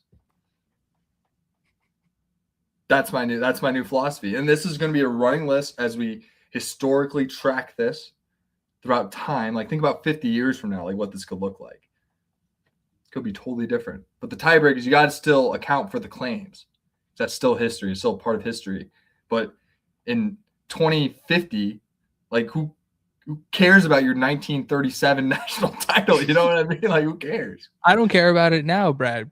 Yeah, no, dead ass. I barely care about it right now, but you got to use it as some sort of like historical tiebreaker. Who's been able to, and hence the claims. Who's been able to reach the pinnacle? And I think it was cool because a lot of those people with claims have been able to go to national title games. I think I was doing a ton of research on this. There's only 5 programs with multiple claims that have never made a national championship game. Can you name those 5 schools that have multiple claims?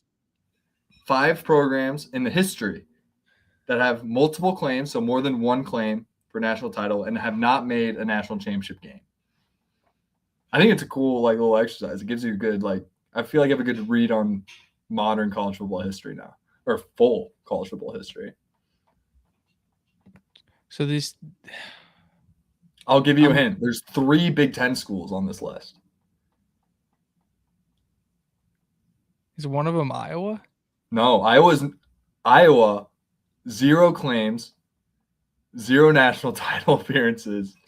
They're not even on the list. Oh. They have so 2. lost. They have 2 pre-1968 finishes at 2. They under Hayden Fry or Kirk Ferentz, they never finished.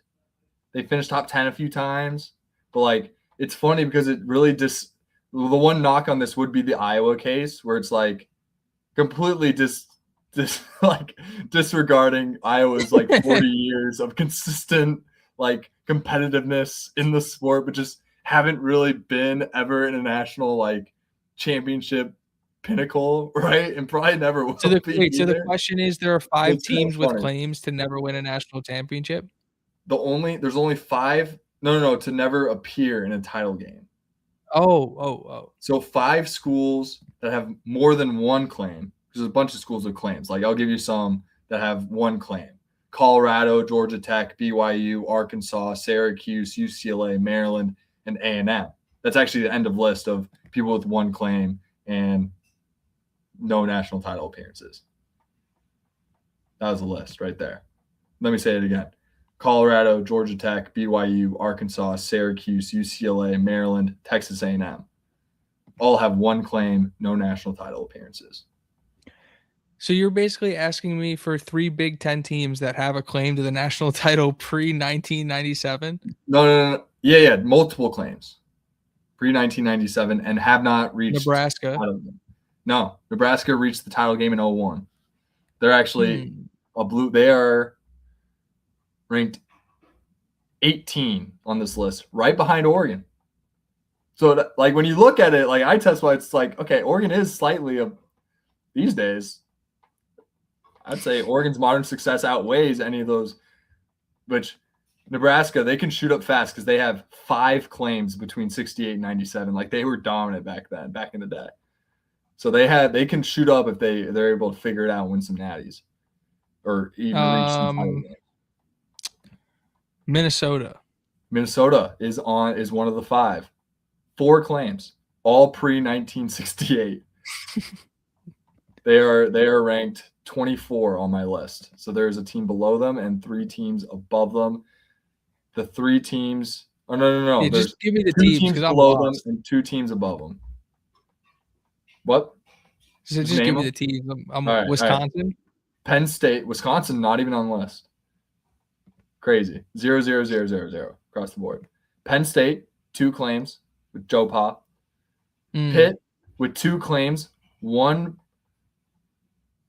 post 1968, 1 pre 1968. They won with Dan Marino. Minnesota, obviously. And then Michigan State and Army. How fun is that? I love this shit. My college football history brain was definitely not turned on. I definitely could. Oh yeah, it shouldn't be. I mean, this thing, it's basically figured it out. I cracked the code. I cracked it. You know, one thing that release this in any capacity, or are you just gonna let the people wonder? What's great with the Michigan story, which I think is really funny, like they kind of get a little shafted with this new philosophy that I have. Even though they do have a national championship and 1 appearance, they only have 2 claims. Isn't that a shock? Bo Schembechler did not have a single claim because they never finished in the coaches or AP poll ranked number 1. That's pretty crazy to me. That was one of my more shocking finds out of that. So I have Texas and Auburn above Michigan in my blue blood rankings, which will change obviously over the course of time. But I feel like once you start in 1998, like that's when the sport started in my mind. I feel like we're still very early in this sport. And it really became a true modern game in 1998 when they formed a national title game. Like, hey, this is how we're going to evaluate. Michigan does get the most shafted because they did have a claim in 1997, the year before this game happened. So if they just had Nebraska played Michigan in the national title game the year before, they'd both shoot up. So I think if anyone is able to come at me for this cutoff, it's like, you got to make it at some point, right? You can't just toe the line a little bit. I'd say Nebraska and Michigan have a right to come at me for this a little bit. Even though I feel like they are fairly and comfortably in the top 20 blue bloods all time, or in the modern blue bloods. And I think my logic here is I don't think you can even debate it. I think I'm correct in terms of how we're evaluating this. I couldn't agree with you more. I actually couldn't debate you on any of these because the logic is so sound, and I think if people saw the visual, they'd have a better idea of it. It's an impressive visual. It's all color coded and big drop downs, and it is very colorful. I like looking at it. It's pretty cool. Yeah, but yeah, Bama at 1, Ohio State 2, LSU 3, Clemson 4, Florida State 5. I'll leave it at that. I might just tweet out the list and just see what happens. I might just let all hell break loose. We'll see. You should. I agree. Brad, Indiana's class of 2027 is starting to make some serious noise going around, doing the camps and such. The opening, I think it's Rivals, right? The opening Indianapolis was this past weekend. Indiana commit Montana Torbert was the fastest man. He ran a 4.38. He's a dual sport athlete out of Ohio. He's coming in to play corner. Indiana's been super early on him. Michigan came through and offered. A bunch of other schools came in and offered him after his performance this past weekend. He said, and quote, "I am locked in with the Hoosiers." He's coming on an official later this month. He's playing corner, right? Year. No, I don't know when. Not later this month. Don't quote me on that. But he's got an official visit locked in, and yeah, he's locked in with Indiana. Yeah, he's playing corner. Love it. He's sick though.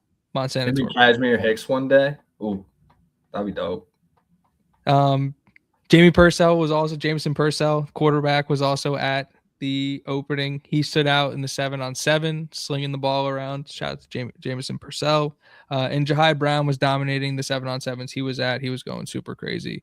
So yeah, those guys are studs. Those are our guys. Class of 2027 is downright disgusting. We're just getting started. Just getting started, and yet some of the official visits are starting to come through, and obviously, rightly so, Indiana is stacking Little Five weekend to be a massive recruiting weekend for the Hoosiers. So, really, really fun to keep an eye on. Obviously, we got the prediction last week for Jace Brewer. Nailed it. So we'll see when he commits. No new news on that front. So yeah, we'll keep an eye on the Indiana recruiting news, and yeah, as these guys keep going crazy, we'll keep getting them in front of you. Brad, I don't know if you saw the video that came out on the timeline, but the big thing that, besides all the combine content that was coming out from Indiana football, was we got a video of a conversation between Nick Marsh and Antoine Randall. Nick Marsh basically asked to unretire, or it was like quasi-retired, but nobody wore it for or since Randall wore it. But basically, Nick Marsh is now going to wear number 11. It was bestowed upon him from Antoine Randall, and that conversation was really cool. And just to have that visual, the connection of the past to the future, the here and now, was really cool. So I don't know, did you get to see the video, and what were your thoughts? I did get to see the video, and I do have thoughts about this. I've said it before. I think it's really cool that Indiana basketball doesn't, as much history as there are and as many great players as that have come through there, they don't retire numbers. I've always thought that as a very cool gesture, in the sense where it's like, hey, we are the shit and we're expecting to continue to be the shit. And if we keep retiring all these numbers, we're going to run out of numbers, because that's how good we're going to be. And I think football taking on that same philosophy, I think, is great. I don't want to see us, like, think about this past team, and I'm coming from, this is like Brad here, master of the eye test. We're going to win more national titles. I don't make this blue blood list without it, so I can change my narrative about how Indiana's a college power, right? Indiana's going to continue to compete for and win national titles. There's going to be a standard in place. I mentioned like the 20 years, the brotherhood, like Duke-esque type rise to collegiate football power.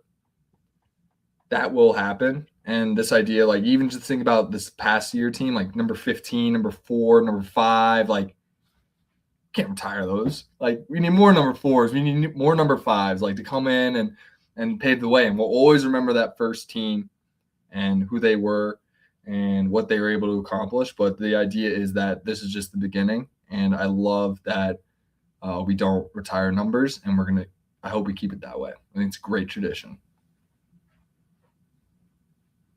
Couldn't agree more. And then I don't know if you saw the GIF I made of Randall rolling right and throwing to Nick Marsh. I was proud of that one. That was good. That looked real.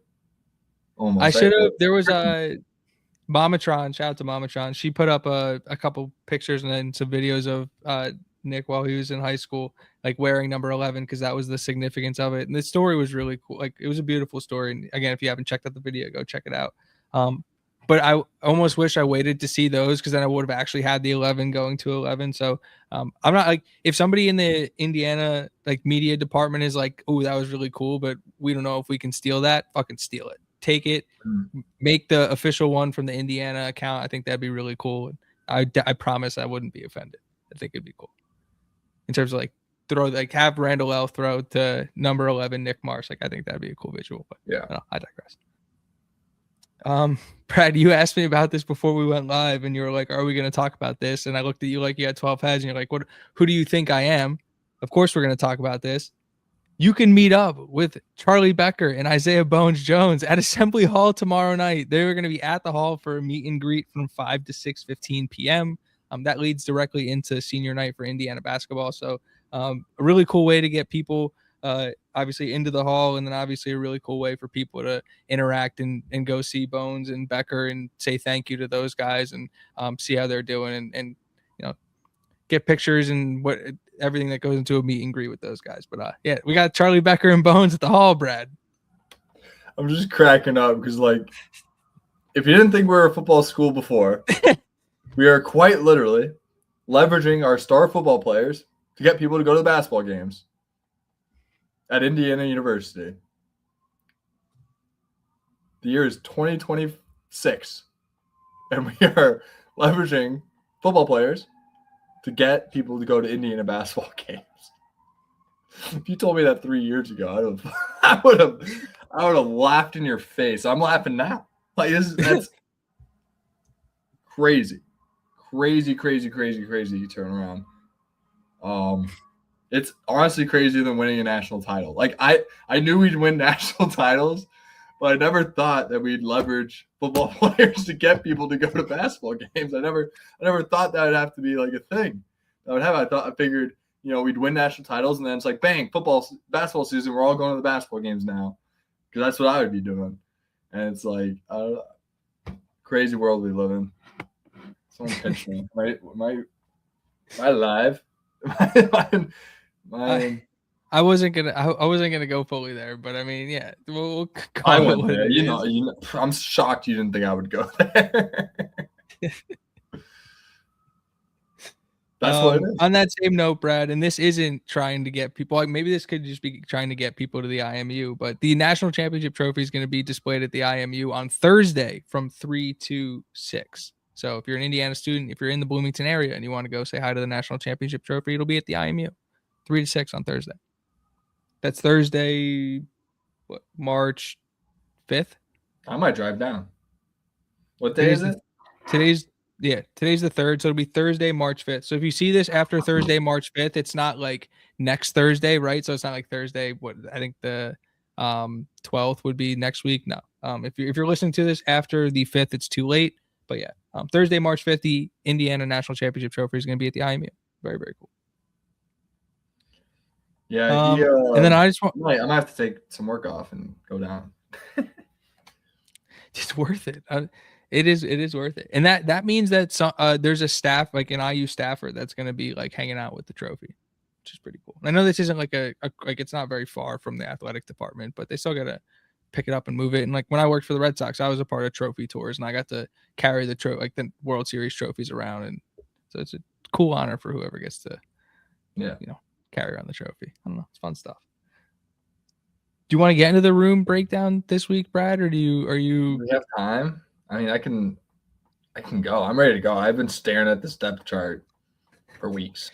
So I've been trying to hold you off, but we're like, spring football is going to start in the next couple of weeks. Like obviously Signetti practices, I think 15 times in the spring. He never uses the full allotment of practices. He's been very vocal about how, I don't want to say little they're on the field, but how efficient they are in their time. So they're not going to, the spring game is the Thursday before Little Five, which would be the 21st ish, somewhere around there, maybe the 18th. I don't know. Whatever the Thursday before Little Five is, and they're going to have 15 or so practices leading up to that. And so they're not starting to practice just yet. But like you said, you've been staring at the depth chart for 3-4 weeks now, and you've been chomping at the bit to talk about these rooms. So let's just get into it. And we'll start with the quarterbacks, Brad. Wait, I'm looking at the schedule. Did they come out with the spring schedule yet? It's not out. Well, we know when the spring game is. It's the Thursday before Little Five. And then that's their biggest recruiting weekend of the year. Yeah. Pretty smart guys. Good to build off of for sure, schedule-wise. I mean, we could totally make this work in terms of unlikely to begin spring until late March. Okay. Yeah. Found that. Okay, so they're not going to start spring practice until late March. You just have to work backwards from, we know when the spring game is going to be. The spring game is their last event of the spring, and they're going to practice 15 times. So you have to then go back 2 weeks from the spring game, or they're practice probably 4 times a week, maybe, or something like that. I don't know. Something like that. So, but it's Tyson Brown time right now, baby. Sorry, I started driving the bus, and you drive the bus. So you tell me what to talk about, and we'll start there. I'm ready to go. Let's quick hit the quarterback room, Brad, because it really starts and ends with Josh Hoover. Oh yeah, he comes in the starter, got the NIL bag to back it up. Kid comes in 6'2", 198, redshirt senior, coming in out of Texas. I believe he's from Heath, something like that. Going to be the starter, going to wear number 10 in your program. I think going into spring, I think the biggest thing to evaluate is just, Hoover getting acclimated to the receivers, getting acclimated to the offense a little bit, enough to make fall camp more productive. I know they're going to be putting work in throughout the summers, but I think it's about really nailing down the installs in spring, and so we can be as efficient as possible come the fall. I think that was the same plan with Mendoza, and should reign true here. I think there's plenty of leaders on this team. Obviously, you want your quarterback to be a leader, so him, getting familiar with the guys, and obviously he's been going through winter workouts, so all that stuff's already been in progress. But yeah, with Hoover, comes in as the nation's leader in passing yards production career.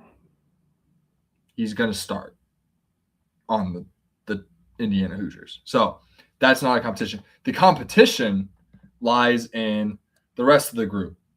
There are 5 guys in this room, 4 scholarship guys. We have battling for QB2, which will be one of the more enticing, position battles on the roster this entire offseason. Will be, number 15, Tyler Cherry, 6'5", 219, redshirt freshman out of Indiana, one of the highest recruits in Indiana history, still on the roster. He took a gap year last year and maintained his redshirt freshman eligibility. It's actually his 3rd year in college. So don't let the redshirt freshman fool you. He is a 21-year-old freshman, and that's great to have. That's awesome. I love that.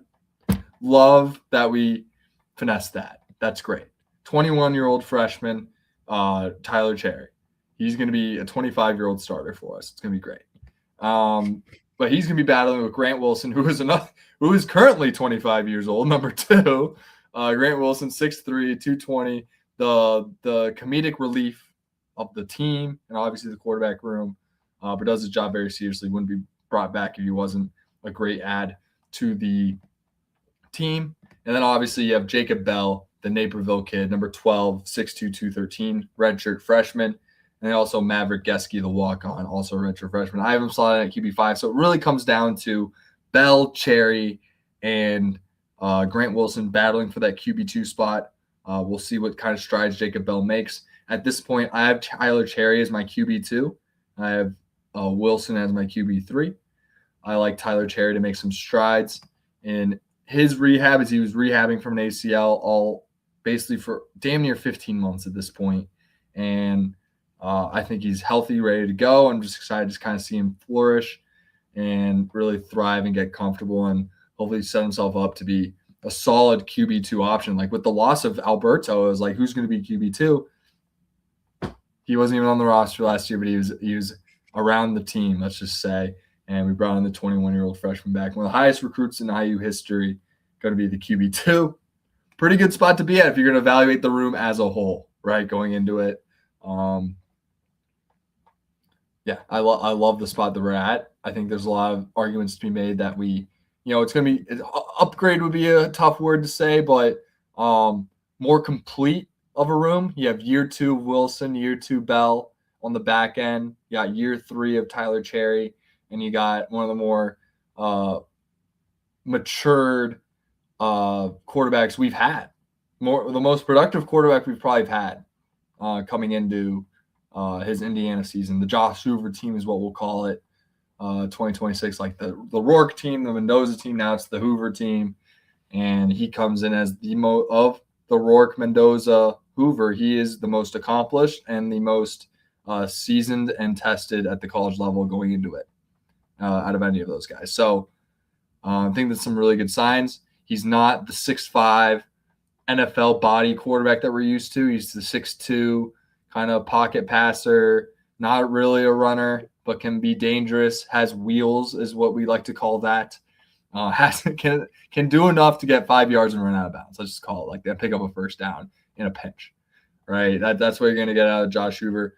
I don't think doesn't have the running ability as Mendoza. He's true pocket pass. I broke down the film. I made a mistake and called him because I assumed with his body he'd be a runner. He's not really a runner. Mendoza definitely has that on him.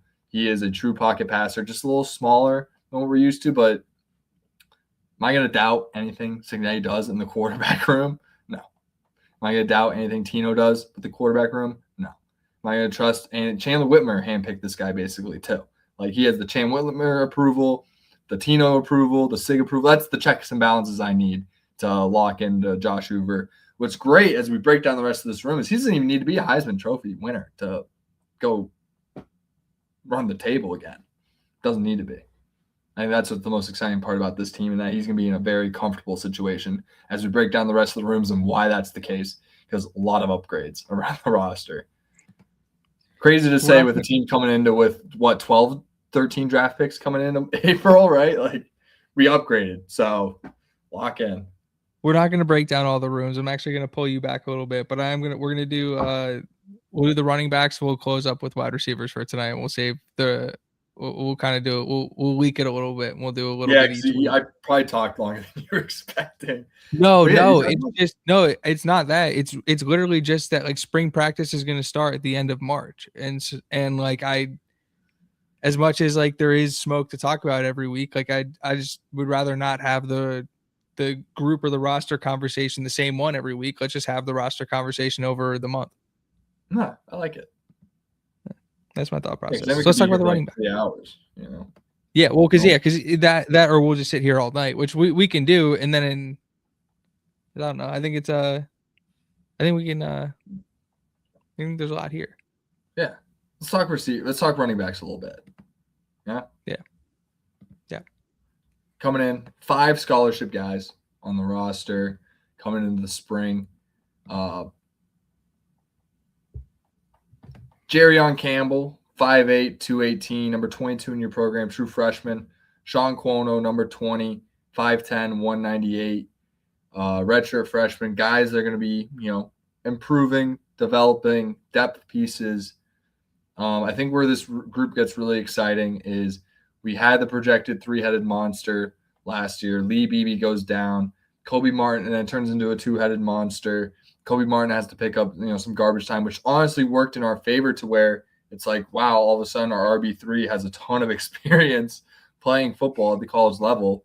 Kobe Martin, number 28, 6 foot, 208, redshirt sophomore. So he's like ready to play because he's the same age as our projected RB2, a guy we brought in the portal, number 1 in your program, Turbo Richard, who's 5'9", 202, so about like a Kalon Black-esque size, maybe a little bit lighter. Has a more like Maurice Jones-Drew to his game than maybe a Kalon Black does, but very similar type, physical builds there. He was a leading rusher at Boston College. And then our starter, so last year we came into the year with 3 leading rushers at the college level on the team. Kobe Martin obviously has not had the chance to be a leading rusher. He is a homegrown Indiana guy. So the 2 transfers we do have been leading rushers on a given team, and that sets the table for a guy who I think is going to have a big-time breakout year. number 29, Lee Beebe, 5'10", 220, redshirt senior, coming off an ACL. So it's good to have Martin and Richard in the wings, but this is a guy who can be the bell cow, one-man show with the running back room. And we could sprinkle in a little Turbo Richard. We can sprinkle in a little Kobe Martin. I see that, like, yeah, it's likely based on trends, like Turbo Richard and Lee Beebe will get, split carries and keep fresh legs. That's kind of how they've been doing things. But let me tell you, Lee Beebe this upcoming year might be the best running back we've ever had on our team. And we're about to put 2 in the NFL right now. Lee Beebe, if he didn't get hurt, I'd say that with full confidence. It really comes down to how his recovery went, how he's feeling. So I think spring is going to be really important with him to get him moving again, get him acclimated, if he's even going. I'm not even sure about that. That's the big concerning thing, because on paper, Lee Beebe fits to be like an like the guy on this team. And then we kind of have Turbo Richard and Kobe Martin as RB2-3, and they become the two-man game next year. That's kind of how I feel about this room, projecting it wise, where it's like, we might not need another portal ad from this, like quarterback, probably need another portal ad next year again. But running backs, it's like, we're looking pretty set there. We might not need to bring in guys from the portal so much, where it's almost like at that point, it's like a luxury. Like it feels like every time we bring guys from the portal, they're actually filling a hole that we have, like a starting spot that needs to be filled. Whereas now we might just be able to bring guys in and just load up, type shit. So this running back room looks really strong. Beebe, Richard, Martin, I think will be the stars of this room. I'm just trying to figure out how that's going to go. I think bringing in Richard was huge in the fact that it's just going to really help alleviate Beebe, who's more than capable of being a bell cow, but coming off the ACL, I think it'll just be helpful to have Richard and Kobe Martin take some carries against, some of those early game teams, take some carries against, Maryland or I'm trying to think of our schedule, like a Wisconsin level type teams. So then when it comes time to play Ohio State, Michigan, USC, Washington, Nebraska, Lee Beebe's fresh and he's ready to go. And he's ready to roll and lay on some wood, some pain, whatever you want to call it, and just be an absolute bruiser of an athlete. I'm pretty sure he had a double broken tackle rate to Hemby and Black last year. Put that in a larger sample size. I mean, that is a recipe for a lot of success with this group. Lee Beebe's going to be the star of the show. It's a very strong group. Very strong. Might be the strongest group we've had, top to bottom. And that's going to be a theme with a lot of this. Top to bottom, some of the strongest roster we've had. And I think the running back room is a great example of that. So strong at the top. I agree. The only question mark is how healthy is Lee. Talked a lot about. But even then, we get Turbo Richard. Sorry. All right. No, I don't know. No, we talked about like once the roster gets to the point where we feel comfortable filling from within, and it's not just like, oh my god, if somebody gets hurt, like where do we turn next? It's like, no, this roster, as in terms of like the depth and like you said, top to bottom, is going to be the most talented roster that Cignetti's put on the field in Indiana. Yeah, because I feel like in a pinch, like from what we've seen in the development of like a Kobe Martin, where he was a redshirt freshman last year, it's like, man, this guy could like actually probably get some carries with the ones if he wasn't, behind Lee Beebe and Black and Hemby. But it's like because of the circumstance, he's just not getting the touches, and it felt like he was ready to go. It's hard to imagine Sean Quona won't be in that same spot going into fall next year. Cuno going into the season next year as he enters his third camp under Cignetti and went through all the playoff prep and had all those extra practices, and feel like that only makes the guys better too. So just keeping them fresh and very strong. That's a common theme where it's like a lot of these guys, like you said, like once a guy gets hurt, it's like, okay, we're going to true freshman. Now it's like, okay, we're actually going to redshirt freshman now, which is awesome. Like, so once we get down, like knock on wood, but like shit hits the fan and we're going down to third, fourth strings because of injuries, which hasn't been a huge issue with this team. under Derek Owings, now with Tyson Brown, something to keep an eye on, see what changes, see, we'll monitor the situation. No reason for alarm yet. No reason for alarm, period. How about that? Yeah. How about that? There you go. Are you a Skylar Bell? I'm sorry to become a Skylar Bell guy on the Tyson Brown note, but it's a different note. Yeah, it's I'm excited for this room because it feels like this whole roster it feels like the most complete roster we've had, just from an overarching kind of top to bottom. A lot of year 2 guys. Like, they have this core where half the scholarship guys are like year 1, year 2 guys, but like there's a lot of year 2 guys, a lot of year 3 guys that we just didn't have before, waiting in the wings. As we break down more of these rooms, there are going to be more examples of this. And Kobe Martin and Sean Cuno are great guys to have in that situation. So it's like the train that just keeps on coming. 5 running backs, just bring one in the recruiting class every year and just slide them on up, and then it's next man up from here on out. That's exciting. Very, very, very exciting. Let's talk about the wide receivers, Brad, because we talked about, obviously, Nick Marsh is going to be wearing number 11. It's a really talented group. Charlie Becker is going to be at the Hall tomorrow night. Definitely go out and see Charlie B from Nashville, Tennessee, if you can, if you're in the vicinity. But this wide receiver group might honestly be the best wide receiver group in the country, and I don't feel like that's a hot take saying it. Yeah, it's because Batman, aka Jeremiah Smith, doesn't have his Robin anymore in Carnell Tate, so they got to figure out who's going to replace in that role. Is it Brandon Innes? I don't know. This team has. I've heard Chris Henry Jr., but sorry. This team, who's a freshman, and he's no Jeremiah Smith. Let me tell you that. Beast. Don't get me wrong, modern day guy, should be cause for concern, but also a freshman. Something to note when you're playing Indiana and you're playing some grown ass men. Different. Anyways, so this group, the receivers specifically, I'm not doing tight ends yet. We'll do tight ends next show. How about that? Is that cool? Yeah, tight ends, right, O-line, and we'll see how it breaks down. But yeah. Wide receivers coming in, 9 scholarship guys, about the same amount we had last year, which is pretty cool. They kind of keep it consistent. 9 seems to be a magic number for scholarship receivers. I wrote Cade Kaiser here. He's a 6'5", 207-pound redshirt freshman walk-on. Just seems like an interesting prospect to have a guy that set a bunch of school records just as a walk-on, as the 10th guy, big body. He's just interesting to me. Fascinating that we were able to kind of snag this guy out of nowhere. But anyways, to the scholarship guys, brought in LeVar Keys, 5'9", 165. Doesn't have a number because he's not on campus yet. True freshman coming in. He's joined by Cortez Rupert, number 3, 6'1", 156. Give that man a sandwich. He's going to be entering spring ball. Very exciting. That's to wrap up my 3 deep. Number 82, Miles Kendrick. He's a redshirt freshman, 6 foot 190. Has not seen the field yet. These guys, that's not true. Guys, okay, maybe he has. I don't know. He's a redshirt freshman. Does not seem. I'm pretty sure he was on. He may have gotten a couple snaps like in some games this year. I'm not going to rule that out. I want to say I saw 82 on the field at least once, but I'm not.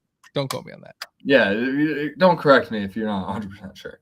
Anyway, has not seen the field in a realistic sense. But then we get to that core 6.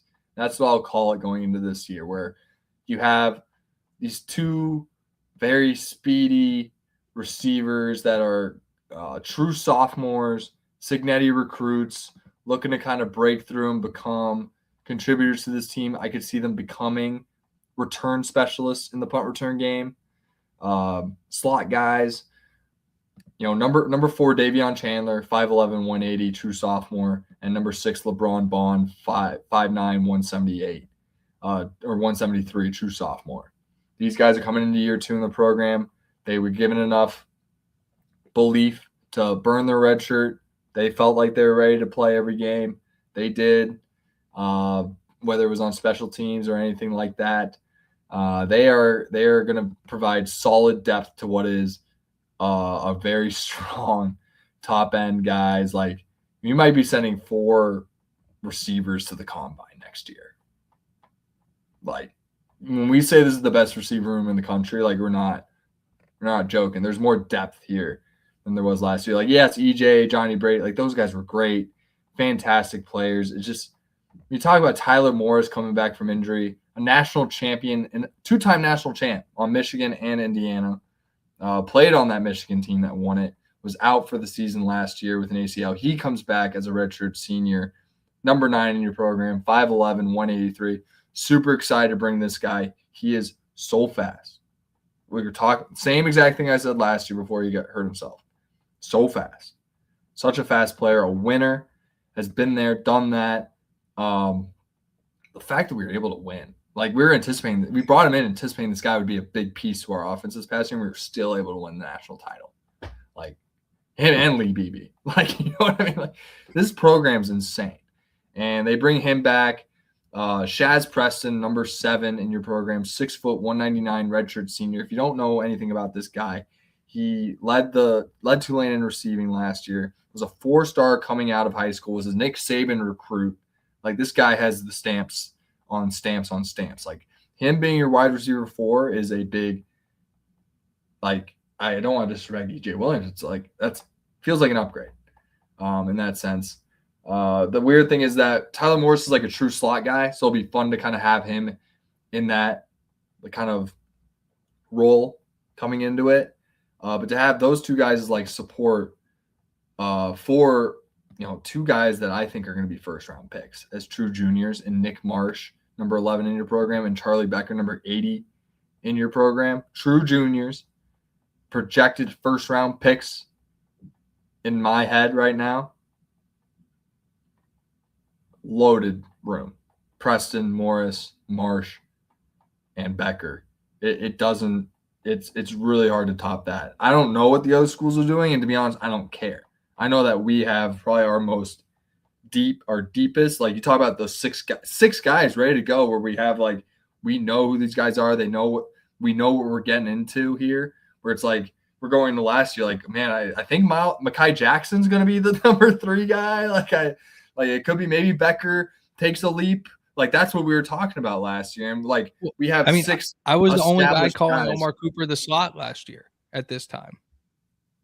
I mean, he is like, I said he could play the slot. I'm saying he's not a slot guy. He's a complete receiver. Anyways. But Tyler Moore's true slot guy. So we have that. I think Shaz Preston can play a little slot. Becker and Marsh can probably move them around as first-round picks. Can probably move it around. Like, this team is very versatile. You'll be able to move these guys around, do whatever you want with them. Very exciting group. Best receiver room we've had. Because we're bringing back, last year's team had Becker. Maybe you can argue with Coop and Surratt and like a younger Becker. EJ, like, they're pretty strong, but like, it feels like Nick Marsh is like, I didn't talk enough about Nick Marsh. Like, this guy is going to be like top 15. He's going to be They didn't just go bring Antoine Randall in for no reason. He is going to be the second receiver taken next year behind Jeremiah Smith. Number 3 is going to be Charlie Becker. I'm just telling you that right now. Clip it. That's how it's going to go. And we have 2 of the top 3 receivers in next year's draft on our roster, and we have Shaz Preston, and we have Tyler Morris, and we have 2 rising stars in LeBron Bond and Davion Chandler. If you don't remember, Davion Chandler took a 5-yard curl to the house against Purdue. Like, that's our like wide receiver 5. We're loaded. Loaded. Loaded's not a big enough word for this receiver room. It's crazy depth, crazy production, insanity, and we'll have plenty to work with throughout the ebbs and flows of a 16-game season, because that's how many games we're playing next year. I'm just letting you know.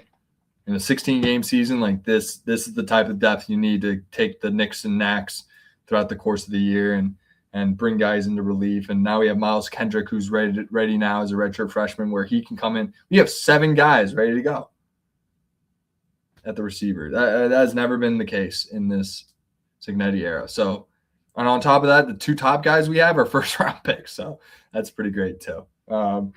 Star power, depth, it's all there. IU's receiver room isn't going to miss a beat. I think that's exactly it. It's you have the top end star power, you have the grit, you have the blocking, you have the depth, you have the elite athleticism, you have the young guys, you have the explosiveness. It's like how many more there are no more boxes to check for this room. And that's probably like last year going into the season, you looked at like the defensive back room, and you're like, that's probably like, at least to us, we were talking about how that's our favorite room going into the season. This season, I think it's the wide receiver room, and I'm not sure. Davion Chandler, like year 2. If that was Charlie Becker year 2, like what's Davion Chandler's year 2 gonna look like? That's scary stuff for me. That's absolutely disgusting, scary stuff. And then Bond as another slot guy in addition to Tyler Morris, who's already a stud, and just LeBron Bond being able to learn behind that guy who's played a lot of Big Ten ball, has beaten Ohio State twice on the field, off injured. He beat him once again in the Big Ten championship game. Like Tyler Morris is, I think he's the guy we probably won't be talking about enough because we just haven't seen him play for Indiana yet. He hasn't played football in a long time. He's a big question mark, but it's a guy with so much high upside that could take this group to another level. I think Shaz Preston just kind of comes in there right away. Could be wide receiver 3 and just be that kind of third option, 3-headed monster, kind of like how EJ was really that third option earlier in the year. Like that could be the Shaz Preston. He's able to come in right away and just make an impact. And we kind of are able to ease in Morris and ease in Chandler and ease in Bond and maybe a little bit of Kendrick throughout the year. Like this room is exciting. There's a ton of explosiveness. I think size-wise, Shaz Preston came in bigger than I expected, so that was a good sign. Felt like they're bringing a lot of slot guys. Like Chandler's a little undersized for an outside guy. Like it's just interesting to see how they continue to recruit the receiver position because this feels like size-wise, not a whole lot of Charlie Becker's, Nick Marsh's, like talking 6'3", 6'4" guys. So just curious. No, like I said, no reason to. I've had an hypothesis about that, Brad, and I think that's because those two outside guys aren't coming off the field much. Yeah, probably. You got any closing thoughts? Like you don't take them off the field.